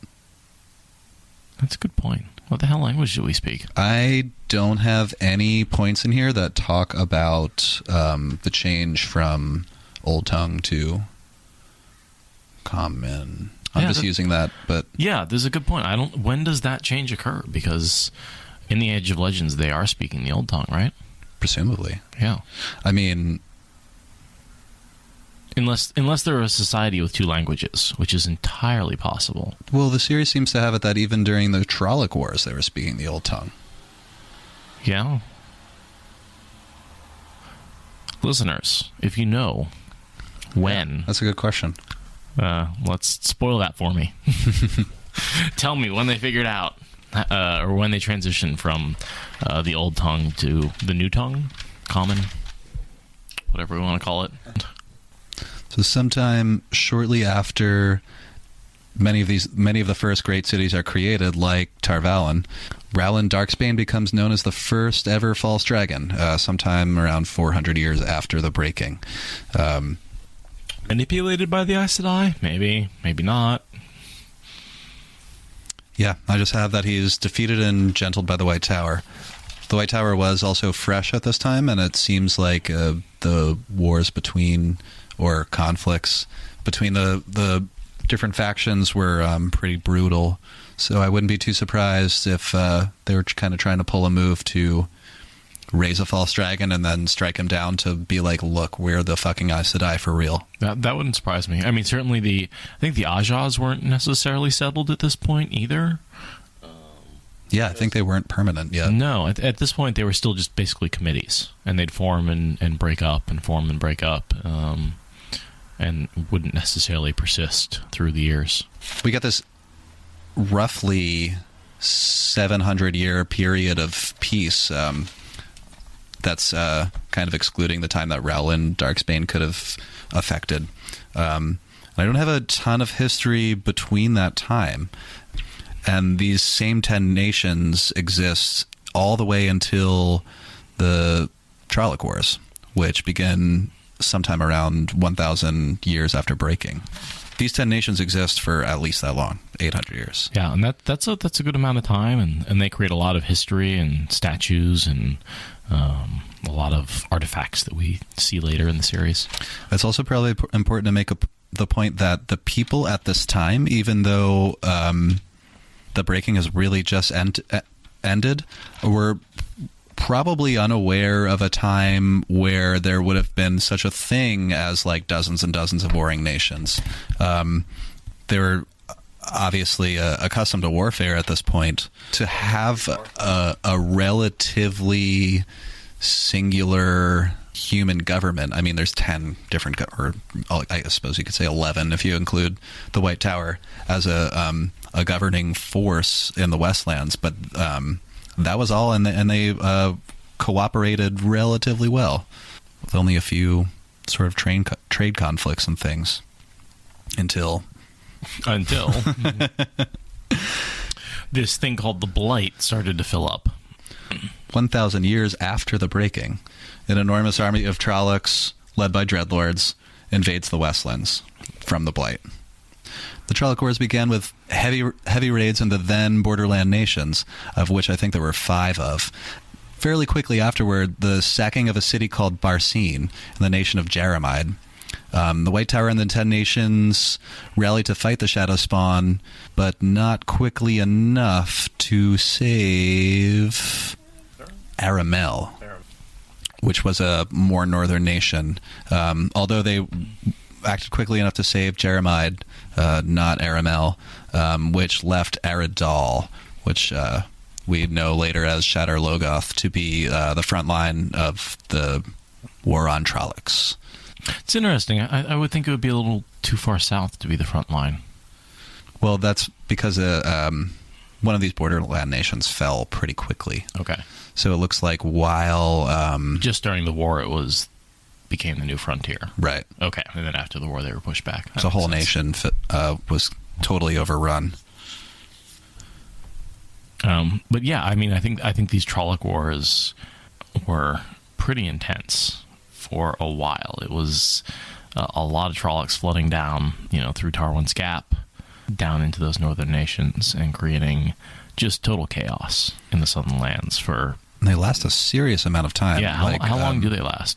A couple hundred years? Yeah, I think 200 or so. 300 years. Yeah. From 1,000 years after the breaking to 1,300. And it seems to be that in the beginning, the light side seems to be doing pretty well until our favorite Ishmael is reborn. Certainly in the beginning, it appears that the light is pushing the dark back. Right. They're winning, and then there's a sudden resurgence. Looks like although they're taken by surprise, they develop some new tactics pretty quickly, which start to work well. We see a big offensive by the Shadow against Aradal after the development of these new tactics by the humans, presumably in response, because the Shadow, although they had the element of surprise right off the bat and managed to take a couple of large cities, it looks like humanity pushed back really quickly. Well, when you have a bunch of Trollocs flooding into your land, you're going to push back. That's pretty much. You don't really have a choice. No, it's either fight or starve is your only choice. Fight or be eaten. be eaten. Well, yeah. No one wants to end up in a cook pot. Let's be honest. Like, there's something horrifying about dying, but there's something more horrifying about being eaten. Yeah. I mean, that's just... Ugh. But that's where the Trollocs, they don't need supply lines. They just eat their enemies and they eat their dead. It's a huge advantage if you don't need supply lines. Yeah. And it makes for a tough fight. You know, a Trolloc is kind of a perfect fighting machine. It's big, it's fast, it's mean, it wants to kill. It'll eat anything you throw at it. And it's stupid enough to do all those things. Yeah. It looks like by the time the Shadow's renewed offensive against Eredol begins, the then king, who was named Balwin Mael, was by then already under the influence of Mordeth, who seemingly was a random person who sort of wandered into the court and somehow gained influence over the king. We don't know anything about his origins. We know very little about Mordeth. I tried, and we know that he's under the influence now, or possibly a little later, or maybe already, I'm not sure, of a entity called Mashadar. I think that's later. I know almost nothing about either, and I looked into it. Is a mysterious force that nobody seems to know if it's intelligent or not, or if it's, or what it is, if it isn't magic. So I have theories. Yeah? Yeah. Go for it. So Mashadar is essentially the evil in men's hearts. But how does it manage to manifest itself in like a physical? That's basically what happens to Eredol, is this corruption, this evil that he is spreading is just so intense and so awful. In the same way that the Dark One is, manifests, I believe that this evil in men's hearts manifests as a misty being, and it inherits and sinks into the very stones of the city. That's right. I think, isn't that similar to the theory that Moraine puts forward on what happened to Shadar Logoth? Doesn't she say something similar? Oh, absolutely, yeah. And I think she's essentially correct. But we definitely know that Mordeth or Mashadar are not the Shadow. They are by far enemies, right? They were on the side of good, right? They were fighting the Shadow. Yeah. A warning tale of saying, the ends don't justify the means, right? Fighting the Shadow does not justify becoming evil in its own right. And that's, I think, where this evil comes from. And that's it. All of Eredol is this basically internal evil as opposed to an external evil. This jealousy and envy and all of the emotions that we see Matt displaying in when he is in possession of the dagger. Ooh, that's a good demonstration of the kind of general attributes of Mashadar. Absolutely. I don't think Mordeth is that evil. I think that evil arises from the fact that everyone basically buys into his philosophy in the city. And you have an entire city of people who feel evil in their hearts, and it's so powerful that it manifests physically in the pattern and creates Mashadar. And I think they're separate entities in the beginning, but they merge into one in Fane's body. Yeah, Mordeth is an interesting character. Oh yeah, and we definitely have to get into him. Oh man, I've been reading ahead and I've gotten to chapter 3. A whole episode on Pat and Fane. Absolutely. I mean, chapter 3 is called the Peddler. Yeah. So I think that's a good time to really get into him. Yeah. So we'll get there definitely and talk about how he becomes what he becomes, because it's one of, I think, the most interesting parts of the book that gets not nearly enough time. Geez, Pat and Fane is a really interesting character, but also this kind of idea that there's a sort of a chaotic element thrown in later. Sure. That's not for the light or the shadow. So I should probably throw out there that Eredol's new battle cry becomes "The victory of light is all," And you can see the really basic philosophical flaws in there, like you were saying. They're basically yelling out the ends justify the means. Right. That's essentially like the light is all. The light being the ends. And Mordeth's whole philosophy is that the only way to defeat the shadow, and by now they've been struggling for some time, is to be more brutal and cold than the shadow, even more unrelenting. And so somehow Mashadar is created and presumably begins to infect not only Mordeth, but at least Mordeth has this great influence over the king with this evil entity manipulating them both. In light of these events, and some of the nations are becoming aware of the increasing panic and insanity that's going on inside Eridol, Kar Althorin attempted to win the people of Eridol back to the forces of the light. Wait, was his name really Althorin? Right, Althorin. Yeah, really. Kar, Caar, Althorin. That's crazy. There's Alcars, I'm sure, in the Two Rivers somewhere.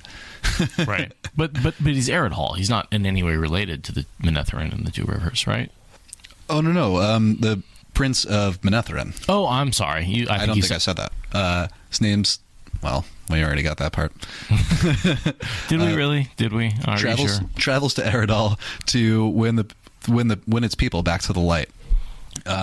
But instead, he was quickly imprisoned, tortured, and eventually, legend has it, lost a hand either during the torture sessions or while he was harried during his escape. Now, Manetheren actually becomes the front line of the Trolloc Wars because Aramel, I think, was the name of the nation, falls, and then Shadar Logoth is the front line, then Shadar Logoth falls, and Manetheren's the front line. Okay. And the line keeps coming down, so we can...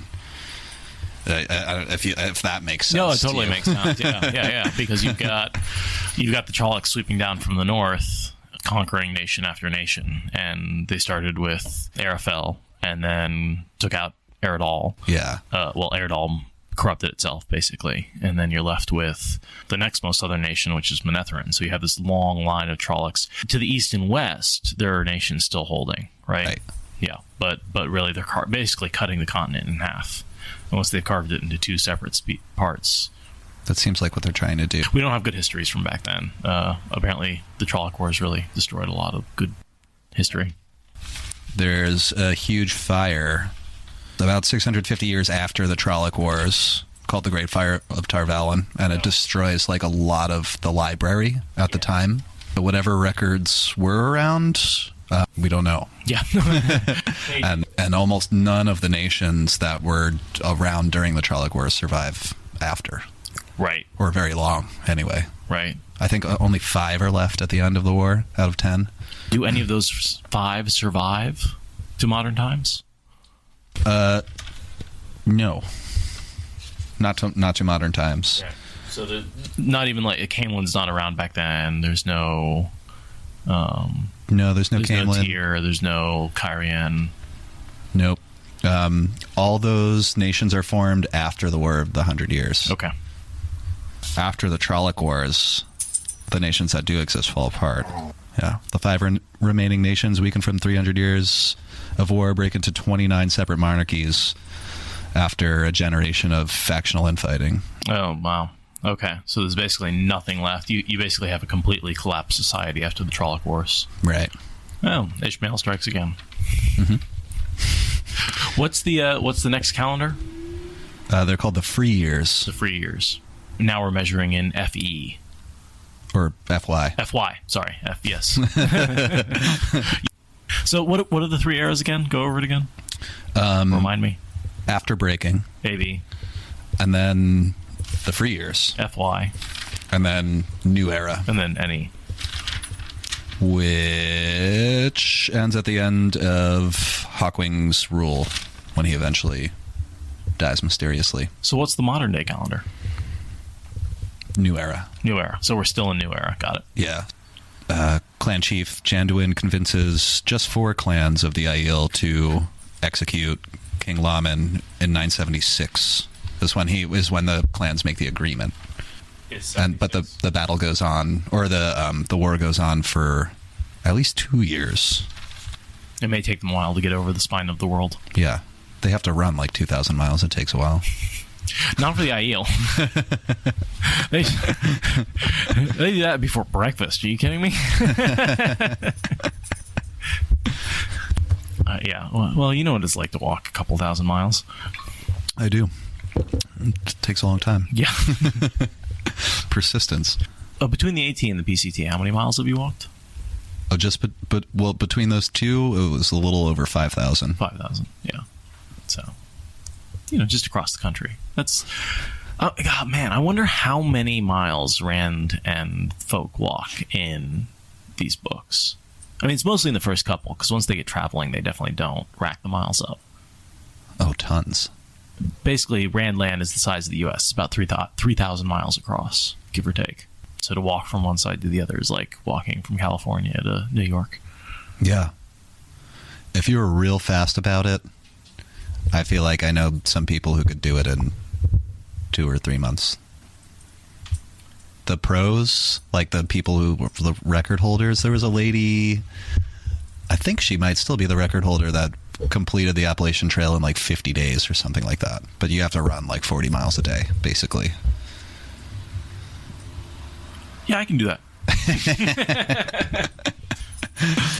No, there's no way I can do that. I got into all my running and distance, got into endurance sports after reading The Wheel of Time, and just sort of got super into the IEL. I mean, I got to have an IEL-inspired tattoo for all the people who are not looking at me. No, I mean, that's how I originally knew that you liked the series. I think the first day we met, I looked at you and said... Yeah, I think you pointed it out. Hey, I see you like The Wheel of Time. We're going to be best friends. So, I think we still need to say that since we just finished talking about the fall of Eridol and we worked our way through the first 1,300 years after the breaking, we're going to take a short break. I think we're going to take a long break, yeah. I think actually we're getting together next week. Right. Yeah, we want to finish this one up and put this out, and then we're going to do one more podcast before the beginning of chapter 1, just to cover the rest of the 1,000 years, 2,000 years that we have left. Yeah, about 1,000. About 1,000. 1,500 something. Yeah, somewhere between this. So we've got a good amount of time left, and we'll do that in the second podcast. Yeah, we still got to put a cap on the end of the Trolloc Wars too, but we'll do it. We can get that done. Yeah, today. we'll get that done. All right. See you next week. See you next week. Bye.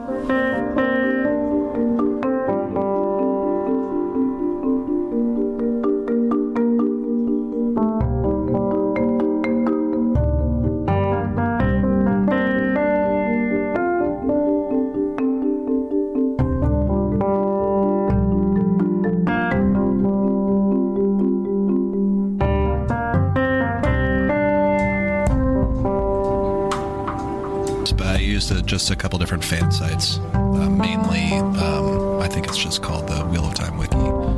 Super handy. Super wonderful. Yeah. I can't say enough about how much I love the fan websites out there. They've really provided a lot of knowledge to me over the years and for this. So thank you. I did try hard not to plagiarize, but...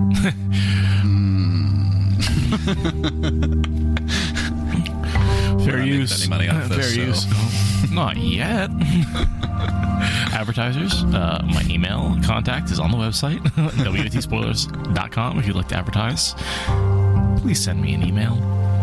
I think my mother would love to buy whatever product you're selling, because she's the only one drinking Hop Valley. Hop Valley Brewing Company. Delicious pale ale. Wonderful. Send us an email. Brewed in Eugene, Oregon. We do love local Oregon companies. Wonderful. Thank you for listening to the Wheel of Time Spoilers podcast. Rate us in the Apple Podcast app or support us on Patreon.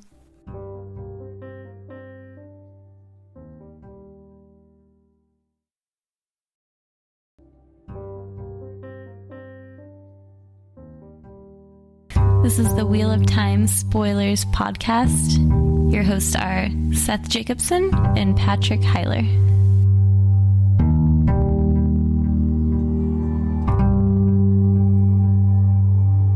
And with the fall of Eridol, which is now called Shadar Logoth because it's filled with a special sort of evil, Manetheren now becomes the front line. Oh, I did a little bit of research into Eridol and the mist and where that comes from. Yeah. Remember how in the last book, Padan Fain is using the souls of the Trollocs and the people he corrupts to feed Mashadar? That's right. I think that the misty white substance that comprises Mashadar is actually the souls of the people in the city of Shadar Logoth. Oh, interesting. That sounds a ton like the Black Wind too, or Mashin Shin. Mashin Shin. Well, I think it's called the Black Wind also. Yes, yeah, but that's a different thing. That's a different thing, and that arises from the Dark One because it's a result of the corruption and the taint of the Dark One. So that's more of a bleeding from the structure. They seem to be similar, but not really. I can't find any link between the two of them other than maybe like the creepy whispering and right. Well, I was thinking more like parallel evolution, that you have this sort of two evil beings who kind of want to occupy a space, and they do that through creating a misty, windy, and I think mist is very different than wind. Right, you have this black wind that sort of bubbles and blows versus a mist that sort of floats and drifts. Sort of a jellyfish versus a shark is how I tend to think of them. But they both seem to get their power and whatever intelligence they have from an amalgam of the souls that they eat or consume or whatever you call that. They consume enough souls that they eventually gain some sort of partial. Something. Yeah, they gain something. There's a lot of dead souls in those things, and so certainly learn the ability to say really weird stuff to people. Mashadar is in and of itself pretty mindless until it links up with Padan Fain. Gotcha. I don't think it has any intelligence. As for the Black Wind, Fain seems to be able to command it a little bit. It seeks Rand. It's hard to really know what's going on with those. We can get into those more when we talk about traveling through the ways. Oh yeah, that'll be a good one. That will be a good one. So now Manetheren becomes the front line. If you read through the series, even if you haven't done all this research, you know at least that Eridol, or modern day Shadar Logoth, is like kind of central northwest. Is that what we call that? Sure. East? Northeast? Is it towards the ocean or towards the spine? The ocean. Then it is west. Gotcha. Okay. So sort of central northwest of the coast, like below the borderlands, but pretty high up there. And Manetheren is where modern day Emond's Field is, and parts of Andor. So that is now the front line of the Trolloc Wars. So what was above Shadar Logoth? It was, I believe it's called Aramel. Aramel, and that is where the current day borderlands are, basically. Right. So that was probably Kandori. Yeah, I think Arethel. This might be the closest, which would make a lot of sense. That would make a lot of sense. I have to look at a map really quick. Let's pull out a book. Look at the map. It's okay, bud. I found a map. I don't know if this is right, but of the 10 nations, Aramel is directly north of Tarvalin. Jeremiah, the nation that almost fell, is where modern day Arid, Doman, and Saldea are. It looks like that pretty large block there. Where Eridol is now, there is no nation. Well, clearly. Yeah, I guess that's obvious. So it's basically north of Andor, sort of between Saldea and the Two Rivers. Yeah, right in there. Shortly afterward, Manetheren gets their name as the Thorn in the Dark One's Foot, and elite band of soldiers is created, and it's named the Band of the Red Hand. This is the first time this happens. Nothing's ever the first time something happens in the wheel. Shortly after that, there are a few major battles where Manetheren does quite well, and a new dreadlord appears named Baal Zaman, and he leads a host of Shadowspawn and other dreadlords against Manetheren personally here.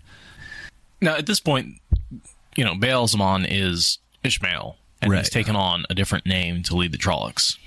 You know, at this point, he is the Heart of the Dark, which is what the Trollocs call the Dark One, but he's sort of taken on that persona. And I would assume at this point he's kind of nuts enough to think he might actually be the Dark One. I did wonder what the change in name meant, if it's just kind of something he fancies, but that doesn't seem like his style at all, or if he's going insane from using the true power. I think that has a lot to do with it. I think it might also be the name he adopted simply to lead the Trollocs in the Trolloc War. Or maybe the Trollocs gave it to him. I mean, his eyes burn with literal fire or magical fire. Right. So it's pretty intimidating. Yeah, a little. Yeah. He scares people. Let's put it that way. He's a professional creepy dude. He scares shadow men. So he's a little more effective than some of the other dark folk have been. It looks like tremendously effective. He even seems to know, and we can assume he has the use of aerial spies and ravens and things like that. But he even seems to know that King Aemon is distracted on another front, which I'm not sure exactly where that is. We do know, and we see this story a couple of times throughout the series, that King Aemon rushes to meet Baelzemon immediately after a very tough battle, which is what makes this pretty famous.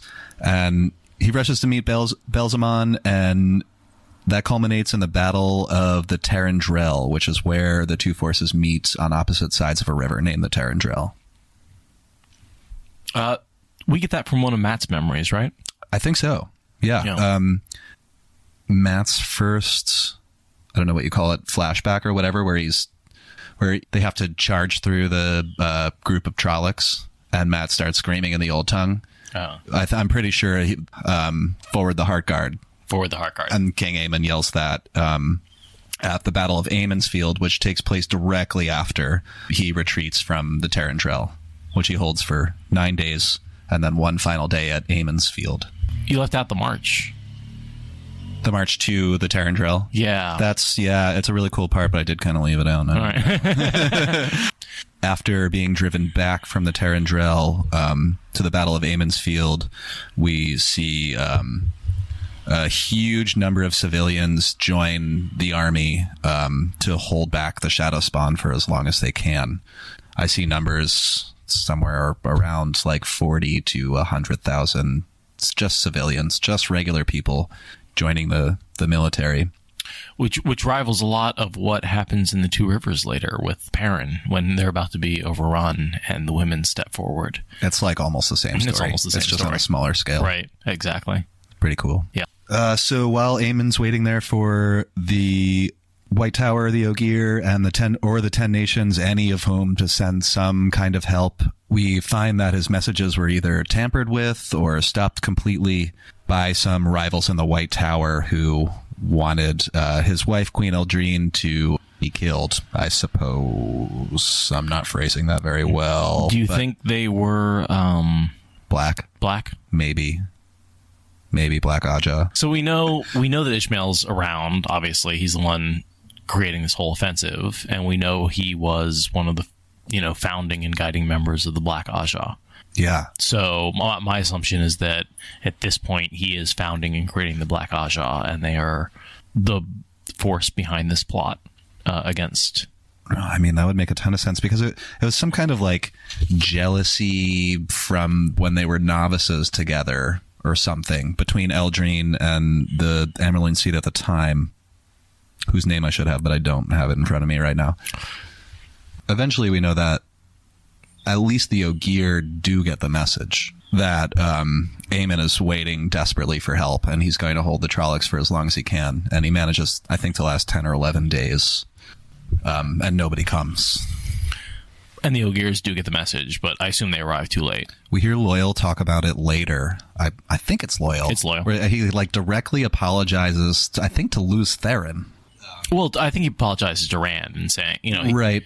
He doesn't understand that Rand at the time doesn't really think about himself. Like he thinks that Loyal has this sense of time that everyone is identical. Rand saying, well, Manetheren, who the hell is Manetheren? And meanwhile, Loyal's saying, like, I am sorry, I have failed your ancestors. I'm sorry, we arrived too slowly. Yeah, he says something like that. Exactly. It was And Rand's like, He's like feeling real sadness about it. Right. That was a long time ago. That wasn't. Rand's basically like, that wasn't me or But my for an family. Ogier, that's like a generation and a half, or two generations. How long do they live? A long time. A long time. Like longer than an Aes Sedai, right? I feel like it was a well. He was 90, and he was just coming out of adolescence at 90. And so, if you think that's the equivalent of like 18, which is what Rand is, figure he lives 5 times that long. You know, Ogier 400, 500 years old is an old, very old Ogier. 600 would be ancient. Yeah, so we'd be talking like only like 3 generations. That would be like me apologizing for my grandfather failing somebody in... Which sort of makes a little bit of sense. Yeah. Like there's at least a kind of generational memory. You know, Loyal may have known someone who was there. Yeah. And failed. Yeah, wow. Yeah. Because you know your grandfather. Right. And his grandparents may have been of the age. Aemon, possibly betrayed by the Red Aja, who tampers with his messages and doesn't get help on time, and is eventually killed at the Battle of Aemon's Field, which is his last stand, which is why the field was named after him. Queen Eldrine, who was bonded with a warder bond to King Aemon, senses his death and immediately pulls a Luz Therin Telamon and destroys herself, the city she's in, and the majority of the shadow spawn that have invaded her land by drawing in so much of the one power that she... Oopsie. And like I said, it includes the city. That's why it's not there anymore. Right.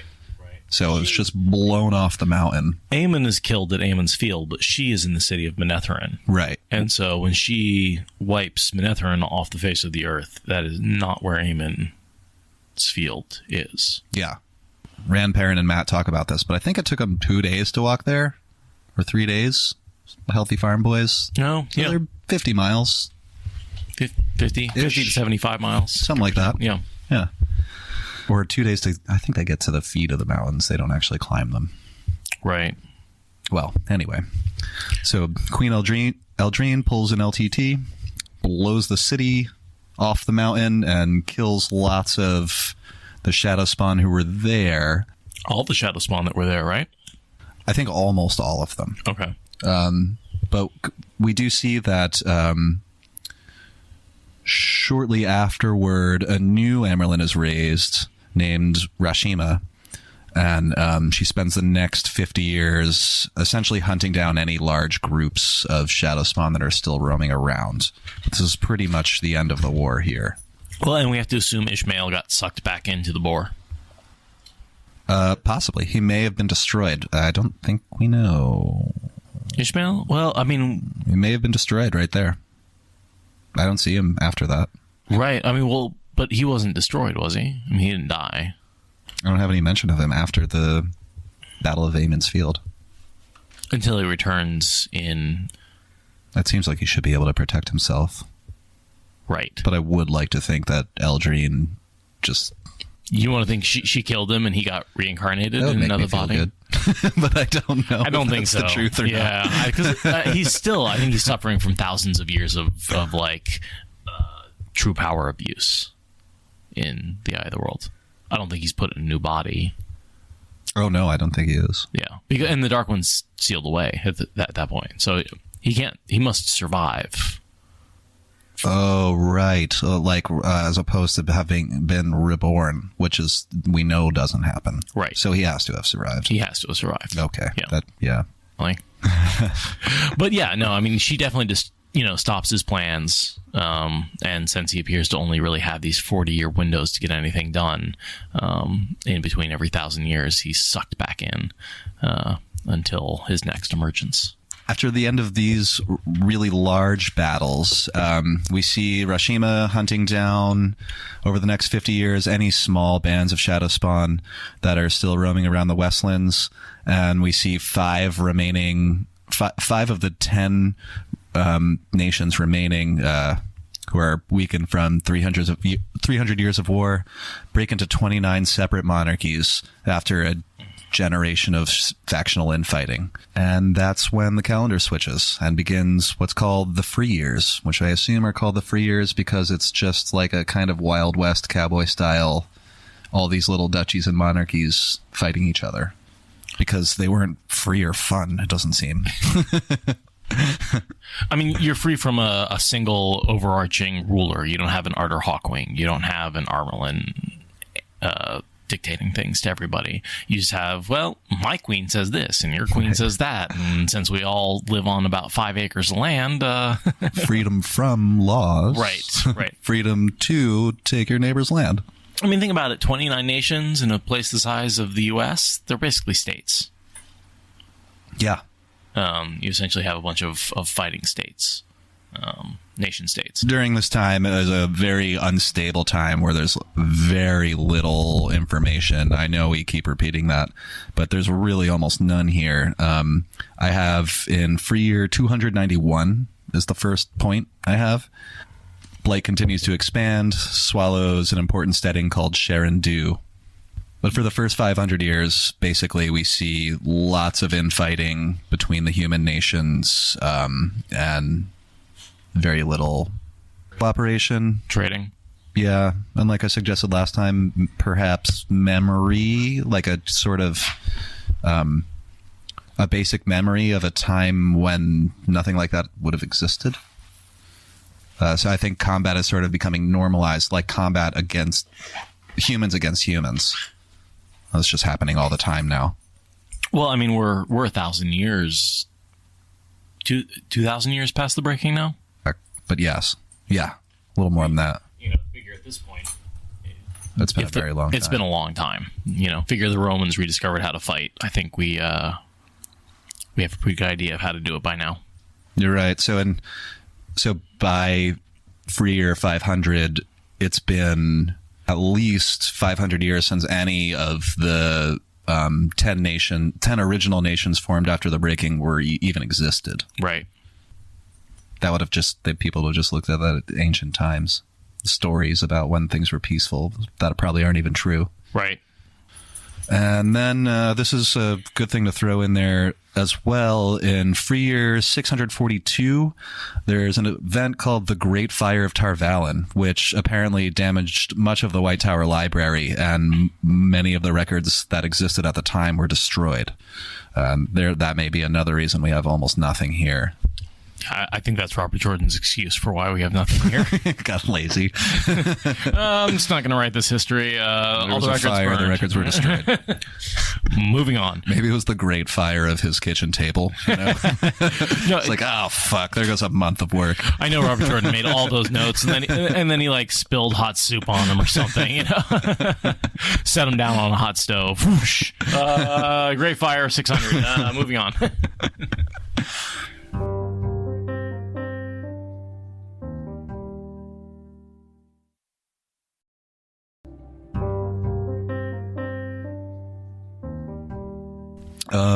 And the next important point I found is in free year 912, Arthur Pendrag Tenreal is born, near where modern day Cairhien is.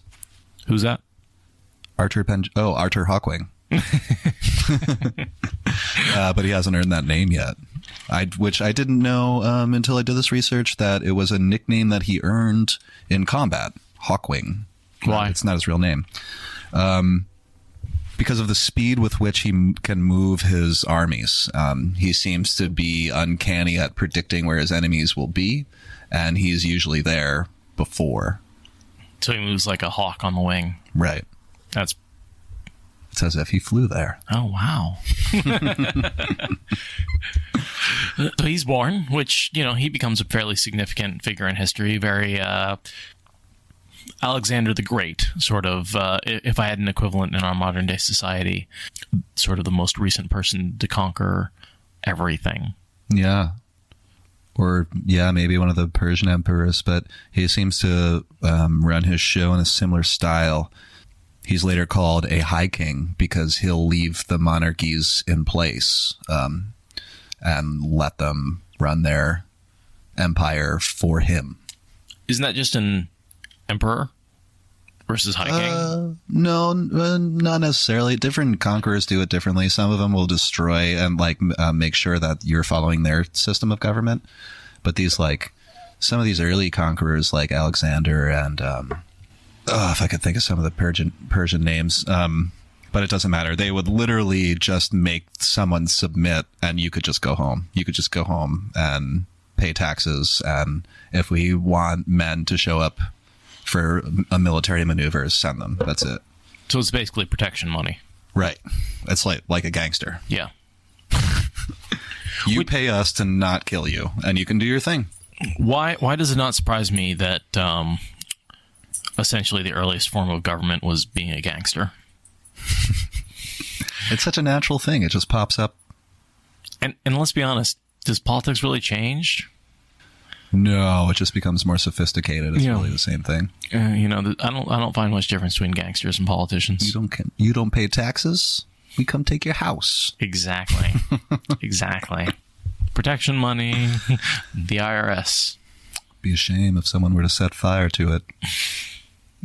In free year 939, the Black Fever kills roughly 10% of all humans in the Westland, including Arthur's parents, who were at the time the monarchs of a small nation called Chandel, which I think I already mentioned is in modern day Western Cairien, with maybe about half the size of Cairien. So Arthur becomes king of the small nation at 27. At around the same time, and this is very important as well, the War of the Second Dragon breaks out, where a false dragon named Gwaihir Amalasan. That works. This war breaks out, and the White Tower begins to try to organize some of these small nations to help defend each other. Chandel joins, and Arthur quickly earns the nickname the Hawkwing for the speed with which he can move his armies during that war and in some of the opening conflicts, which culminates with, at the end, with the aid of several Aes Sedai, Hawkwing captures Amalasan at the Battle of Jolvain Pass. Then shortly afterward, we see the Battle of Tarvalin, where Amalasan's followers and his generals bring 100,000 soldiers right up to the Shining Walls and attempt to free the captured false dragon, who they think is the real dragon, which, of course, Hawkwing being Hawkwing, finds a way and defeats them. Of course he does. He seems to be the Matt Cawthon of the age. He can pretty much... He really is. I wonder how many of Hawkwing's memories Matrim has. I don't know. He definitely has some, though. Well, no, he doesn't, because he says he doesn't like the man very much. He remembers not liking the man. I think he has a lot of memories for one of Hawkwing's generals. Right. But I don't think he has any of Hawkwing's. I was just reading Tuan's wiki page, and part of a foretelling she gets from a Domain is that you will marry a man who remembers Arthur Hawkwing's face. Right. It was like a 3-part foretelling. I don't remember all of it, but that was one of the lines. And he remembers talking to Hawkwing and working with him. Totally. And really not liking him. Yeah. What a dick. He was kind of a dick. But, in fairness, Matt doesn't like a lot of people. True. Anyone who follows rules or has order, and Hawkwing was definitely about rules and order. That was his whole empire. So I don't think there's any way Matt could like Arthur Hawkwing. They're just these two sort of opposing personalities. And that being said, they do sort of have a little moment at the end when he's like, hey, can you go say hi to my wife? She might think that's pretty cool. And Hawkwing's like, yeah, I'll go say hi to your wife. And it's a little bit of star power, right? Go dazzle her. Also, maybe don't torture Aes Sedai, right? Yeah. That's probably not a good thing. And Tuan is his great so on granddaughter. That's true. Yeah, she is related, which is why she's Empress. But I think it's important to mention that, like, Hawkwing, I think he regrets some of the things he did in his life because he was definitely corrupted by Ishmael. and sort of the person he was when he died, who was very anti-Aes Sedai, is not the person I think he is in death and when he's called by the horn. Yeah. I think the person he was when he died was definitely corrupted. And so if you look at him when he comes back, he's a much greater respect for the Aes Sedai, and hopefully that comes across when he does actually talk to Toulon. In Free Year 943, sources have it that after some disagreements, the White Tower either pressures or convinces or sort of stokes the fire of some tensions between Arthur's home nation, Chandel, and some of his neighbors, which eventually cues those neighbors to attack Chandel, which begins the period of consolidation. And how nicely and gently that period is named. I'm going to consolidate these two nations into one. The period of consolidation. We just put it together. Yeah. Well, oh, I'm sure that was 100% peaceful, right? So these, I believe it was 3 separate nations attack Chandel, and were quickly rebuffed by Hawkwing, which began a long conflict, where Arthur Hawkwing took over the entire continent, or perhaps used the White Tower's involvement with these 3 nations attacking it as a justification, essentially, to destroy any nation that attacked it, including the White Tower. And it largely worked in Free Year 963. I don't know why I'm saying largely. And Arthur Hawkwing was completely successful, or almost entirely successful. He never took the White Tower itself. Do we know if he lost any battles? I mean, I think he sieged the White Tower, but I don't think he necessarily... He didn't lose. He died. Right. Yeah. Of an illness, like not on the battlefield. There are some other interesting failures. I have in Free Year 963, Arthur Hawkwing is declared the High King of the West. In Free Year 964, he begins an invasion of the Aiel Waste, which... there isn't a terrible lot of information about, but the little bit of information that I could find on it was that essentially the Aiel clans refused to engage Arthur Hawkwing at all through small skirmishes and other sort of baiting. They just got him to march his army deeper and deeper into the waste. Eventually, for a reason that I could not find, I assume he eventually saw what the ruse was, what the Aiel were pulling, and he just turned around and left. Well, that's smarter than Germany invading Russia, because it was very smart. Yeah, I see what they were doing, and it was a clever maneuver. Good try, Aielman.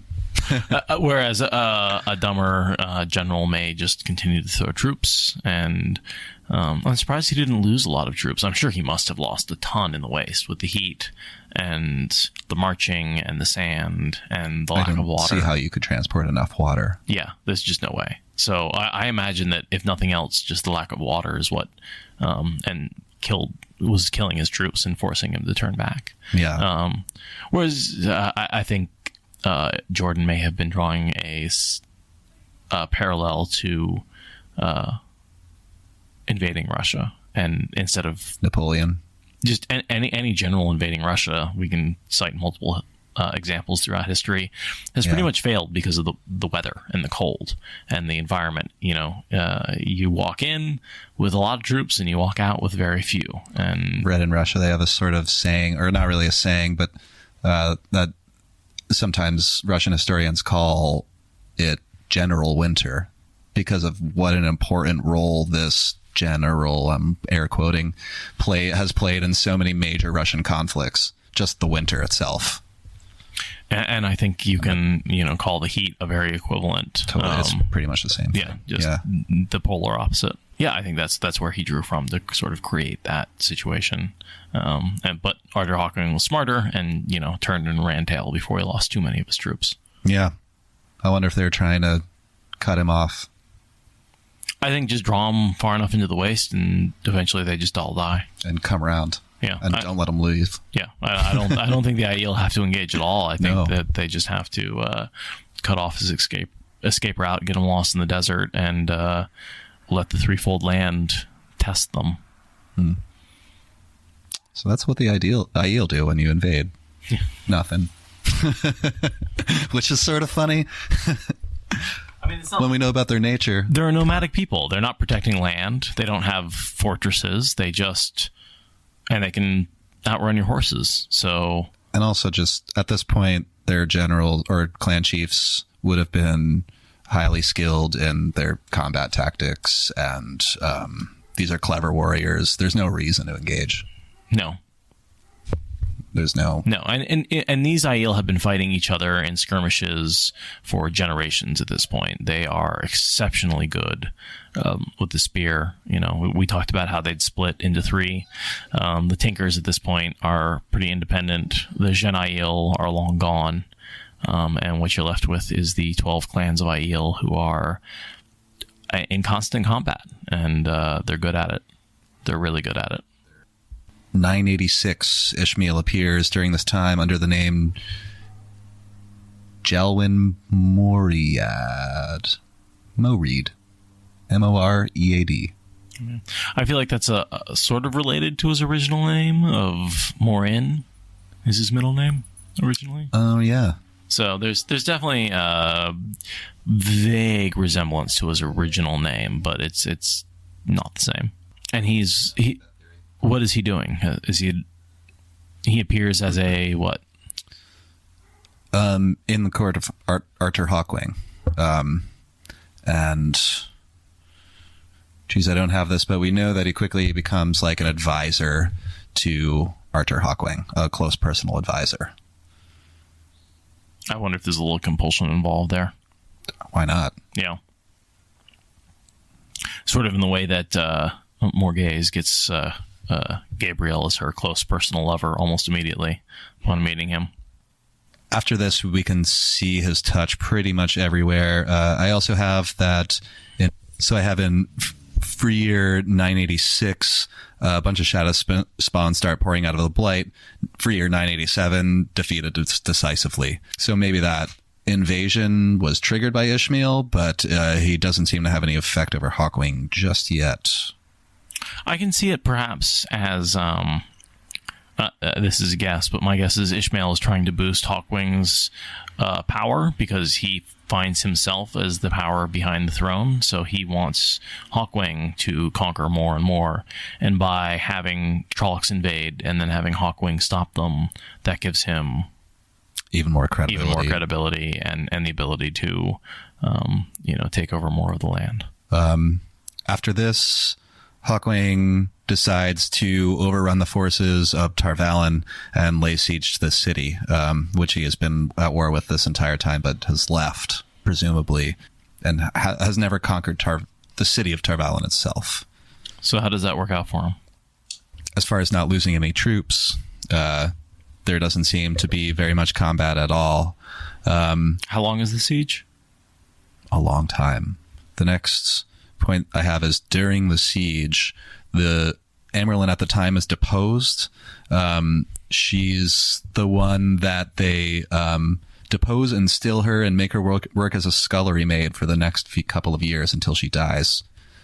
I assume, and it seems like other fan theory seems to favor this, is that this was done to placate Hawkwing, largely because the Amerlin had this made this huge mistake in getting involved and fighting this guy, and because they were completely surrounded and slowly starving.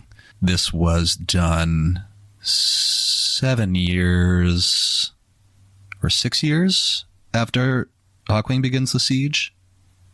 So they may have been getting desperate at this point. I really hope I'm getting all these dates and everything right, but we're doing the best we can. Maybe someone will send us corrections at some point. I'd like to hear them. Seriously. We're alone out here. Right. Yeah. There is so much going on in this series that between the two of us, we know maybe, 80% of it, if I'm being really generous. I've also had some of my sources conflict. I tried to make note of that when I could, but it's usually by a couple of years, but I don't really...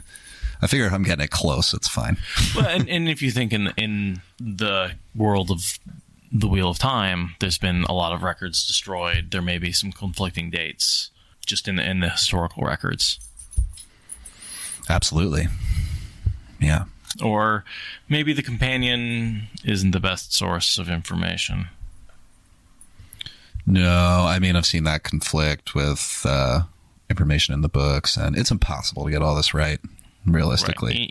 Even for the authors. There are times that they make mistakes, so, forgive us. But, like I said, please let us know. So the then Emerlin is deposed, and Hawkwing gives literally no shits. He does not back off the siege. He's not placated by that at all. However, in free year 994, 995, Arthur's son disappears, and his daughter dies under mysterious circumstances. Arthur falls ill and dies suddenly. This kicks off the War of the 100 Years, which is essentially the end of the era. So do we just assume Ishmael offed him and his 2 children? Yeah. Yeah. He was like, now that the empire is formed, I'm going to absolutely destroy it by causing complete chaos. The War of the 100 Years is kicked off when Tyr and Cairhien declare independence from the empire. Andor was next.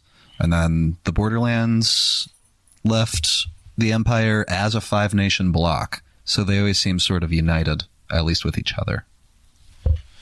The Borderlands? Right. Yeah. Against the Blight. When you've got a common enemy, it's pretty easy to stay together. Well, easier to stay together, at least. Yeah. And they're less worried about the Game of Thrones, the Game of Houses, and more worried about staying alive. Yeah, even in modern times. Take a break. Yeah. Cool. Sure. So instead of taking a short break, we went to the bar, got something to eat, and, a drink. Or 2. So we're going to give this a shot and see how this sounds. If not, Yeah. The goal here is to finish up right up until chapter 1. So we can actually talk about the events of our main characters. So that's something I've been anticipating for 5 whole pages. Oh, but I'm enjoying this. I am enjoying I love this stuff. I love. I think you're a little more into the history than I am. Yeah. Yeah. Maybe I am. Yeah, I think I am. I think you are, because I like the backstories. Just the podcast you listen to too.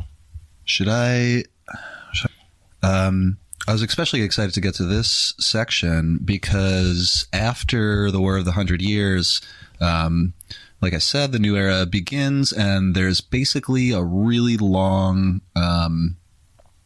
like a 500-year period of conflicts and secession wars, like 0 long-lived Amerlins. I went through the list a couple of times, and like none survives more than like 50 years or something absurd. You maybe find 1 or 2 examples, but it's like almost none. And this is after Ishmael founded the Black Aja. So, right. My opinion of this era was always that Ishmael was, certainly no longer around, but at least his influence was attempting to destabilize the White Tower. And by destabilizing the White Tower, he destabilized society. Yeah. And you can definitely see that in that 500-year period.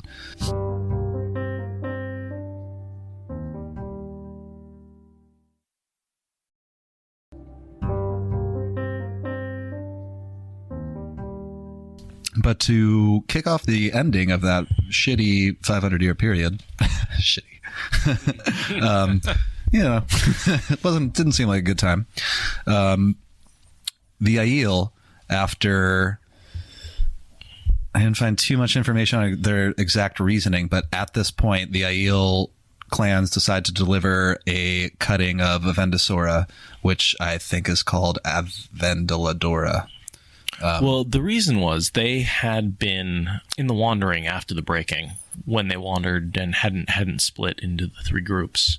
They basically needed water, and the only folks that took them in, water and food and shelter, and the folks who took them in were the Cairhien. After they split from the Cairhien and continued on to the waste, they didn't know who the people were who helped them. Right. And so what happened was, at this point in history, they discovered that the Kyrian, the ancient Kyrian, were the folks who had helped them during the breaking. And so the Aiel felt they had tow towards the Kyrian. And in order to discharge the tow, they granted them a cutting of the Avien de Sora.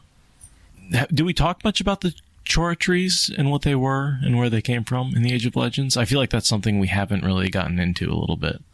No, I don't think we have.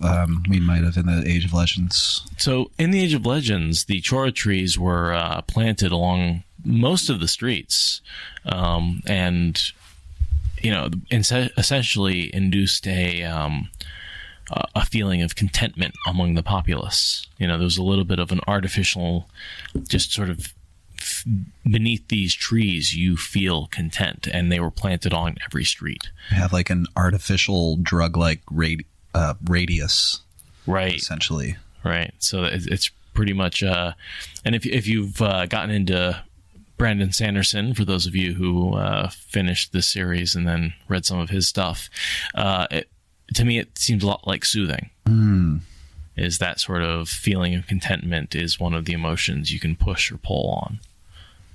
Sort of like the Chora trees are sort of an artificial push on your sense of joy or contentment. Yeah, and maybe a bit of a pull on your anxiety and your discontentment. As the Aiel were traveling with the Aes Sedai, they traveled with items of power, and every caravan carried a Chora tree with them for good luck. And those Chora trees came with them to the waste, and the only one that ended up surviving was Avien de Sora, which became the Tree of Life. As a reward, they did take a cutting and gave it to Layman, to the Kyrian. Right.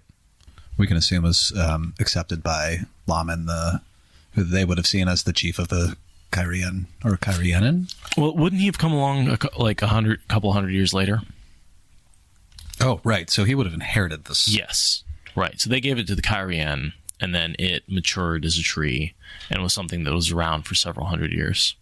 Looking at my notes really quick, it's about 450 years later. About 450 years later, right. I also wanted to note that in New Year 705, Cadsuane Meladrin is born, which means that when we get to chapter 1, she's been alive for about 300 years. I just wanted to throw that out there, like a little while after the Aiel, a couple generations after the Aiel deliver the cutting to the Kyrianin, Cadsuane is born. Well, she's about as old as Aes Sedai can get. Why can't Aes Sedai get any older? The Oath Rod. Yeah.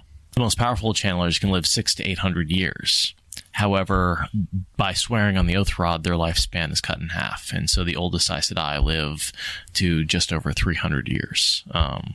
Some of the more powerful ones may be able to live to 400 years, but we don't really have any examples of those because no one's really in Nynaeve's power range. And Cadsuane is seen as the most powerful Aes Sedai in many centuries until Nynaeve. I thought it was until maybe Elida and Moraine. Oh no, you're right. I think they come close. Yeah, no, they're a step below her. Yeah. And I looked at the power ratings and stuff, which I don't really have a good understanding of, but there's some contention there when you're reading different sources as to whether Egwene is as powerful as Cadsuane or just under, and how powerful is Cadsuane without all her secret tricks. Right. Nobody really knows.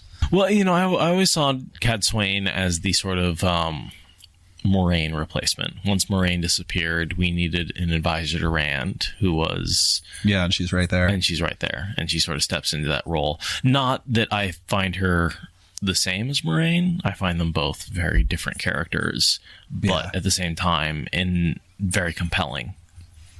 In a similar manner, as sort of powerful women characters who were able to step up and really excellent examples of what an Aes Sedai should probably be. Exactly. Yeah, I'd say if there were two characters who exemplify Aes Sedai, it is Moraine and Cadsuane. And Cadsuane does have a way of showing up at the moment important events are really kicking off. I was reading one of the wiki articles on her life, and she was retired twice, and she like the second time she retires, she's like, I'm going to Geldin and I'm going to trim roses for the rest of my life. And then the Aiel War breaks out and she's just there, and she can't keep herself away. And yet she ends up as the Armelin seat. Eventually. Yeah. It's like, dude, Cutswain, yeah, just chill. Accept. Chill. Like, you've done enough. Maybe she did all this teaching to Rand about accepting his fate and being okay with it. And she maybe taught herself. I don't think I've ever seen an Aes Sedai take their own advice in my life. I don't think she's going to start. She's going to fight that as hard as she can. She's great. Maybe we could do one on her one day. Oh, definitely. Well, that's going to be much later when she shows up. Yeah. Yeah. All right. So now that she's been born, we're not going to talk about her again for 300 years. And 250 years after the birth of Cadsuane. That's not a calendar, but it probably could be. AC. In 955 of the New Era, Malkier falls, which I'm pointedly not talking about because that should probably be a part of an episode and all by itself. Lan is born just 2 or 3 years before the Blight begins to expand, and for various political reasons and other influences, the Empire falls apart at just the right time. The military is unavailable, and that's it. It goes to the Trollocs. Oh, can I tell you? So I was recently on Reddit, the R Wheel of Time, the WoT subreddit, and there was a pun thread. A what thread? A pun thread. Okay. And it started. It was. What do you call a fade wearing lipstick? What? Quite fetching. And so I had to contribute. I had to contribute.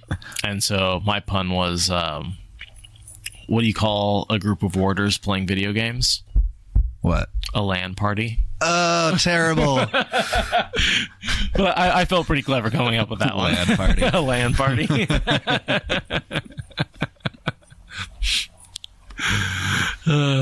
Anyway, sorry, you were talking about LAN, so I had to bring that one up.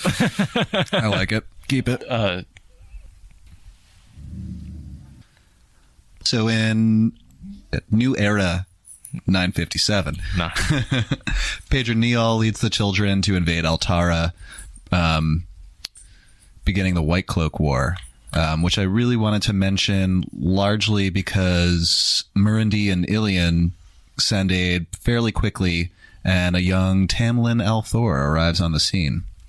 And he becomes a pretty important player because this is just the last 40 years before the events of the main book. Right, we're really seeing the characters in our main story start to develop as people and start to take their place in society, and sort of some of their backstory is taking place in the next 40 years. So Rand's father is a young man now, and he's still an untested infantryman. And, you know, Jordan's original concept was to have his main protagonist be a man returning from war. So in a lot of ways, Tam's backstory, it's not Rand's backstory, but it was sort of meant to be in a lot of ways. So I sort of think of Tam as if Rand hadn't been the hero. There could have been a book about Tam. Oh my God. I would have loved to hear about Tam's adventures during the Aiel War. I think that would be an amazing book. And at that point, he would have been a second captain of the Ilion Companions, which was one of these. Each of the monarchies seems to have one. They're like a bodyguard unit of the monarch, essentially. Like these are the crack special op units. An elite fighting force.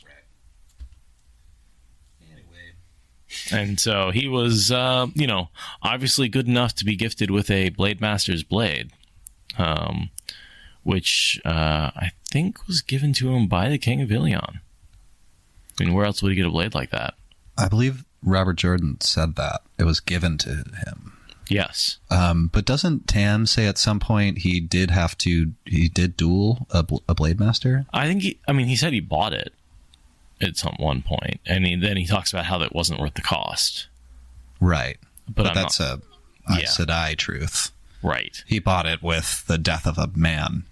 Well, did he actually fight a Blade Master and kill him? Or did he prove himself in combat and was granted the blade by 5 Blade Masters? Because there are 2 ways to get a Heron Mark blade. You can kill somebody who's a Blade Master, or you can be granted the blade by 5 other Blade Masters. No, I don't think Tam ever said anything quite so detailed. I think he said things like he bought it and the price was too high, like you said, and something like he earned it because it had to be done. Something along those lines. Like he did what had to be done and earned this blade. It wasn't. He wasn't clear. So I always interpreted that as he killed a man. But now that you're saying that could totally apply to, like, he did his duty in the military and was awarded this blade. He killed a bunch of people, likely. Which is with the price he's talking about. I once saw some speculation that he killed Layman. Himself? Yeah.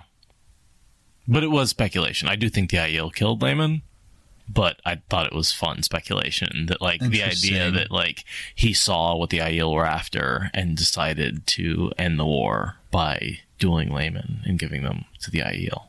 And that's how he earned his, like, Blade Master. I think it doesn't fit the canon at all, but I thought it was in the timeline. Like, it doesn't work as a theory, but I thought it was a really interesting theory. And, like, for a second, I wanted it to be true.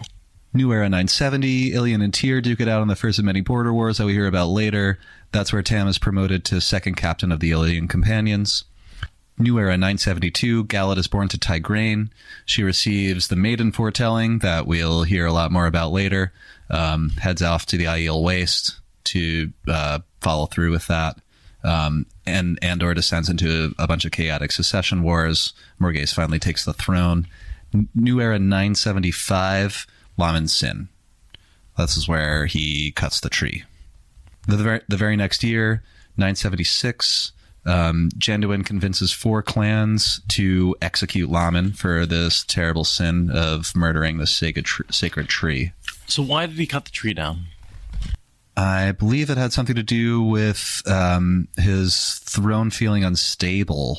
He wanted to make a big show of what a powerful ruler he was, and he would have the most beautiful, elaborate throne ever made. I thought there was something else to it, but there could be a lot more. Yeah. Let us know if there was more to it. I may have missed something there. It was something equally foolish. Right. Layman's an idiot. He never seemed like a very good ruler. He's a lame man. Layman. Only a year and possibly some months, but probably about 1 year after the cutting of, I believe, which it was now named Avendaladora because it was its own tree. 90,000 Aiel warriors pour across the Dragon Wall, descend upon Cairhien, and sack it in short order. And they set its 2 towers alight like 2 giant candles and glowing in the night. So we're breaking into the Aiel War here.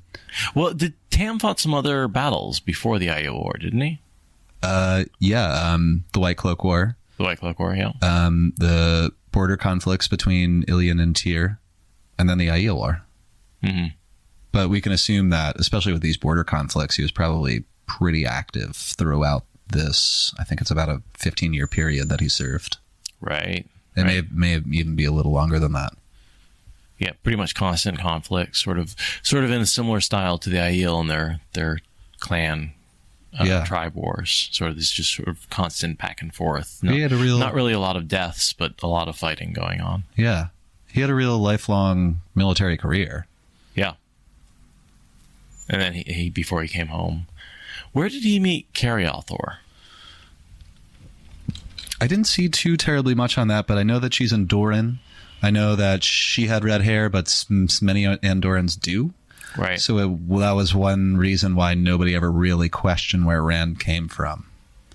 But he definitely met her while he was serving in the alien army. Beforehand. So, right. It's mentioned that he found the baby laying in the bloodied snow, found this newborn baby, and he knew that his wife very much wanted a child.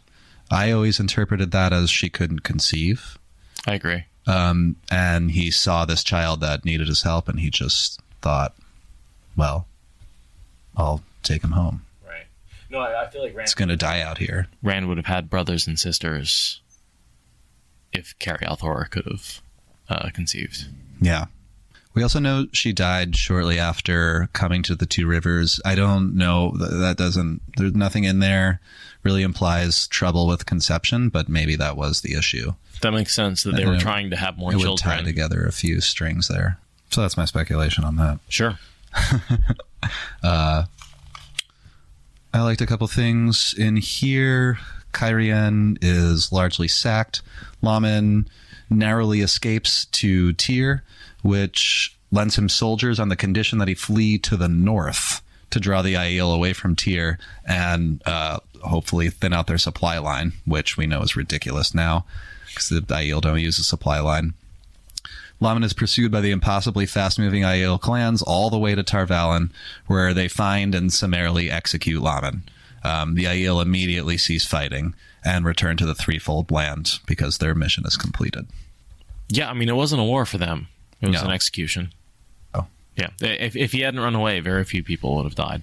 He had tow. I know that he was a clan chief. Was it his clan and 4 other clans that crossed the Dragon Wall, or was it his clan and 3 others? Done. I thought it was just 4 clans in total. I think that's right. Yeah, it wasn't 5 clans. So it would be his clan. His clan and 3 others, yeah. You remember which, out of curiosity? No idea. And during that battle in front of Tar Valon, which was later named the Battle of the Shining Walls, an attachment of elite soldiers was sent by Ilion to remove a group of spear maidens which had planted itself on Dragon Mount. The second captain, Tamlin Althor, finds an infant laying in the bloodied snow in the aftermath of the battle and takes the child back to camp with him. The war's now over, of course, and he returns with his red-haired Andoran wife to the Two Rivers. The woman who gave birth to Rand in the blood snow was a maiden of the spear, and she became a maiden of the spear not because she was an Aiel, right, but because she had crossed the spine of the world, because she started out life as Tigraine. Her name is now Shael, or Shael. Yeah, Shael is what I would say. And so her life is kind of crazy. She was a mother and a princess and was told by an Aes Sedai through a foretelling that she had to give it all up and flee to the waste or the world would end. So she is the mother of the Dragon Reborn. And what is Galad's title? The first protector of Andor? Or he has a special title, right? That's Gawain's title. Oh, what's Galad? Galad isn't anything. He's a very important Andoran noble. Right. and later, the head of the White Cloaks. Right. You know, one of my favorite bait and switches in the series is that you really set up to like Gawain in the beginning and hate Galad. But by the end of the series, man, I fucking hate Gawain and love Galad. I just imagine his like hair is always like over one eye. Seriously, that's the way he acts. He just fits that. Gawain or Galad? Gawain. Yeah, totally. With like kind of curly, like. Yeah, totally. So he's like never really looking at you, like one of those moves. Cut that. Fuck that guy. But one of those people. One of those people.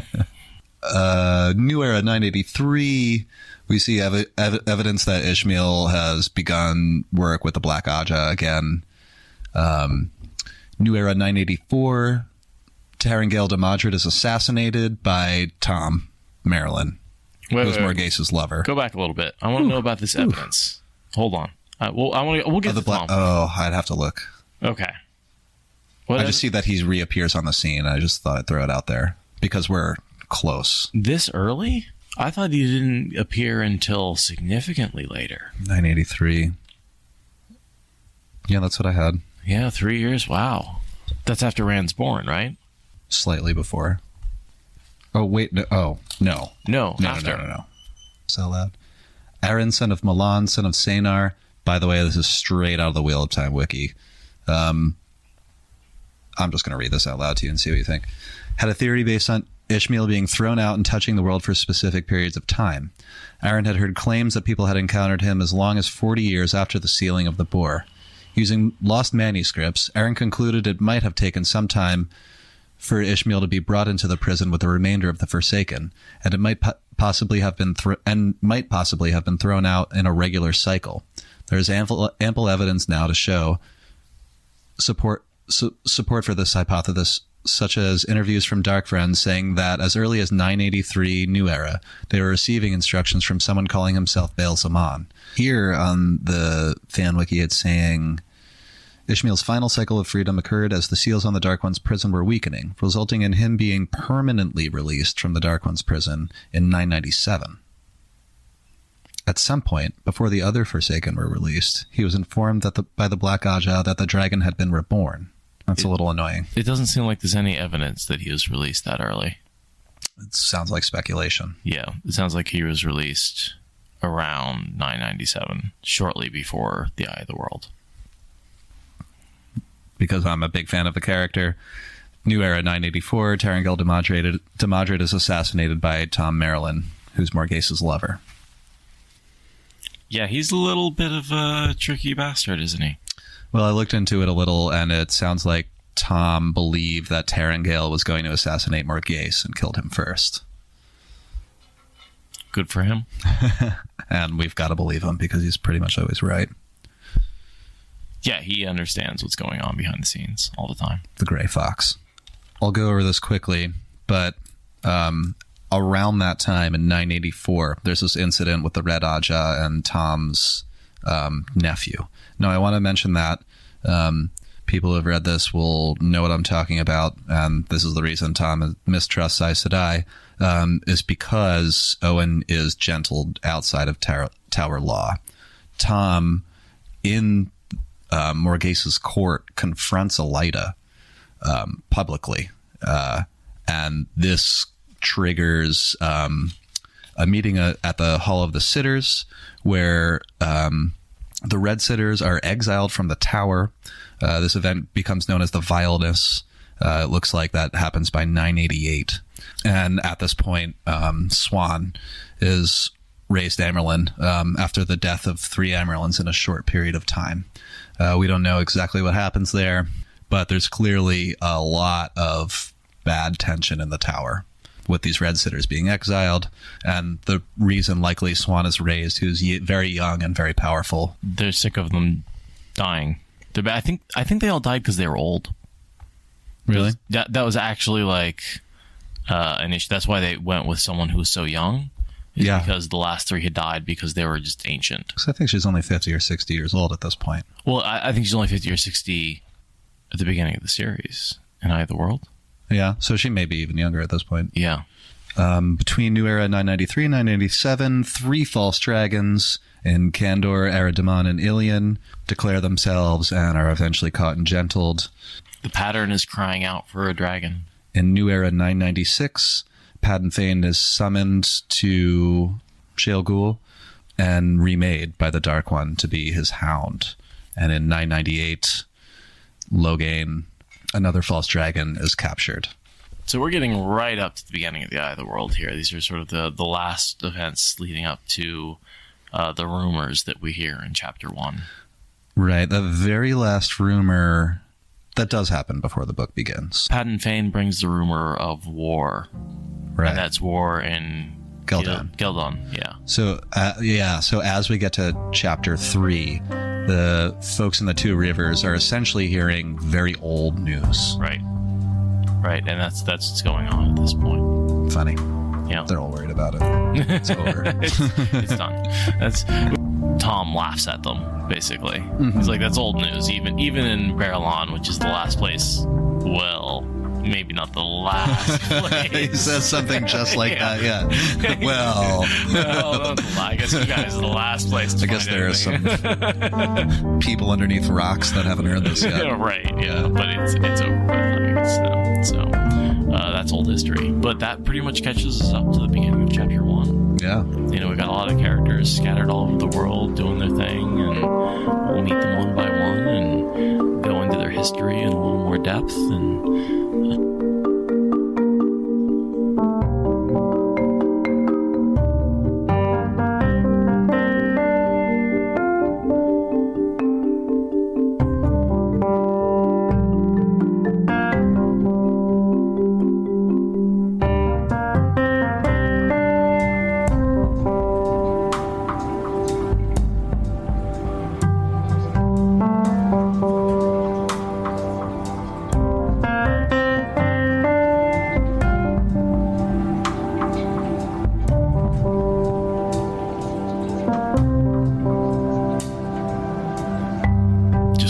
say thank you to the response we've gotten.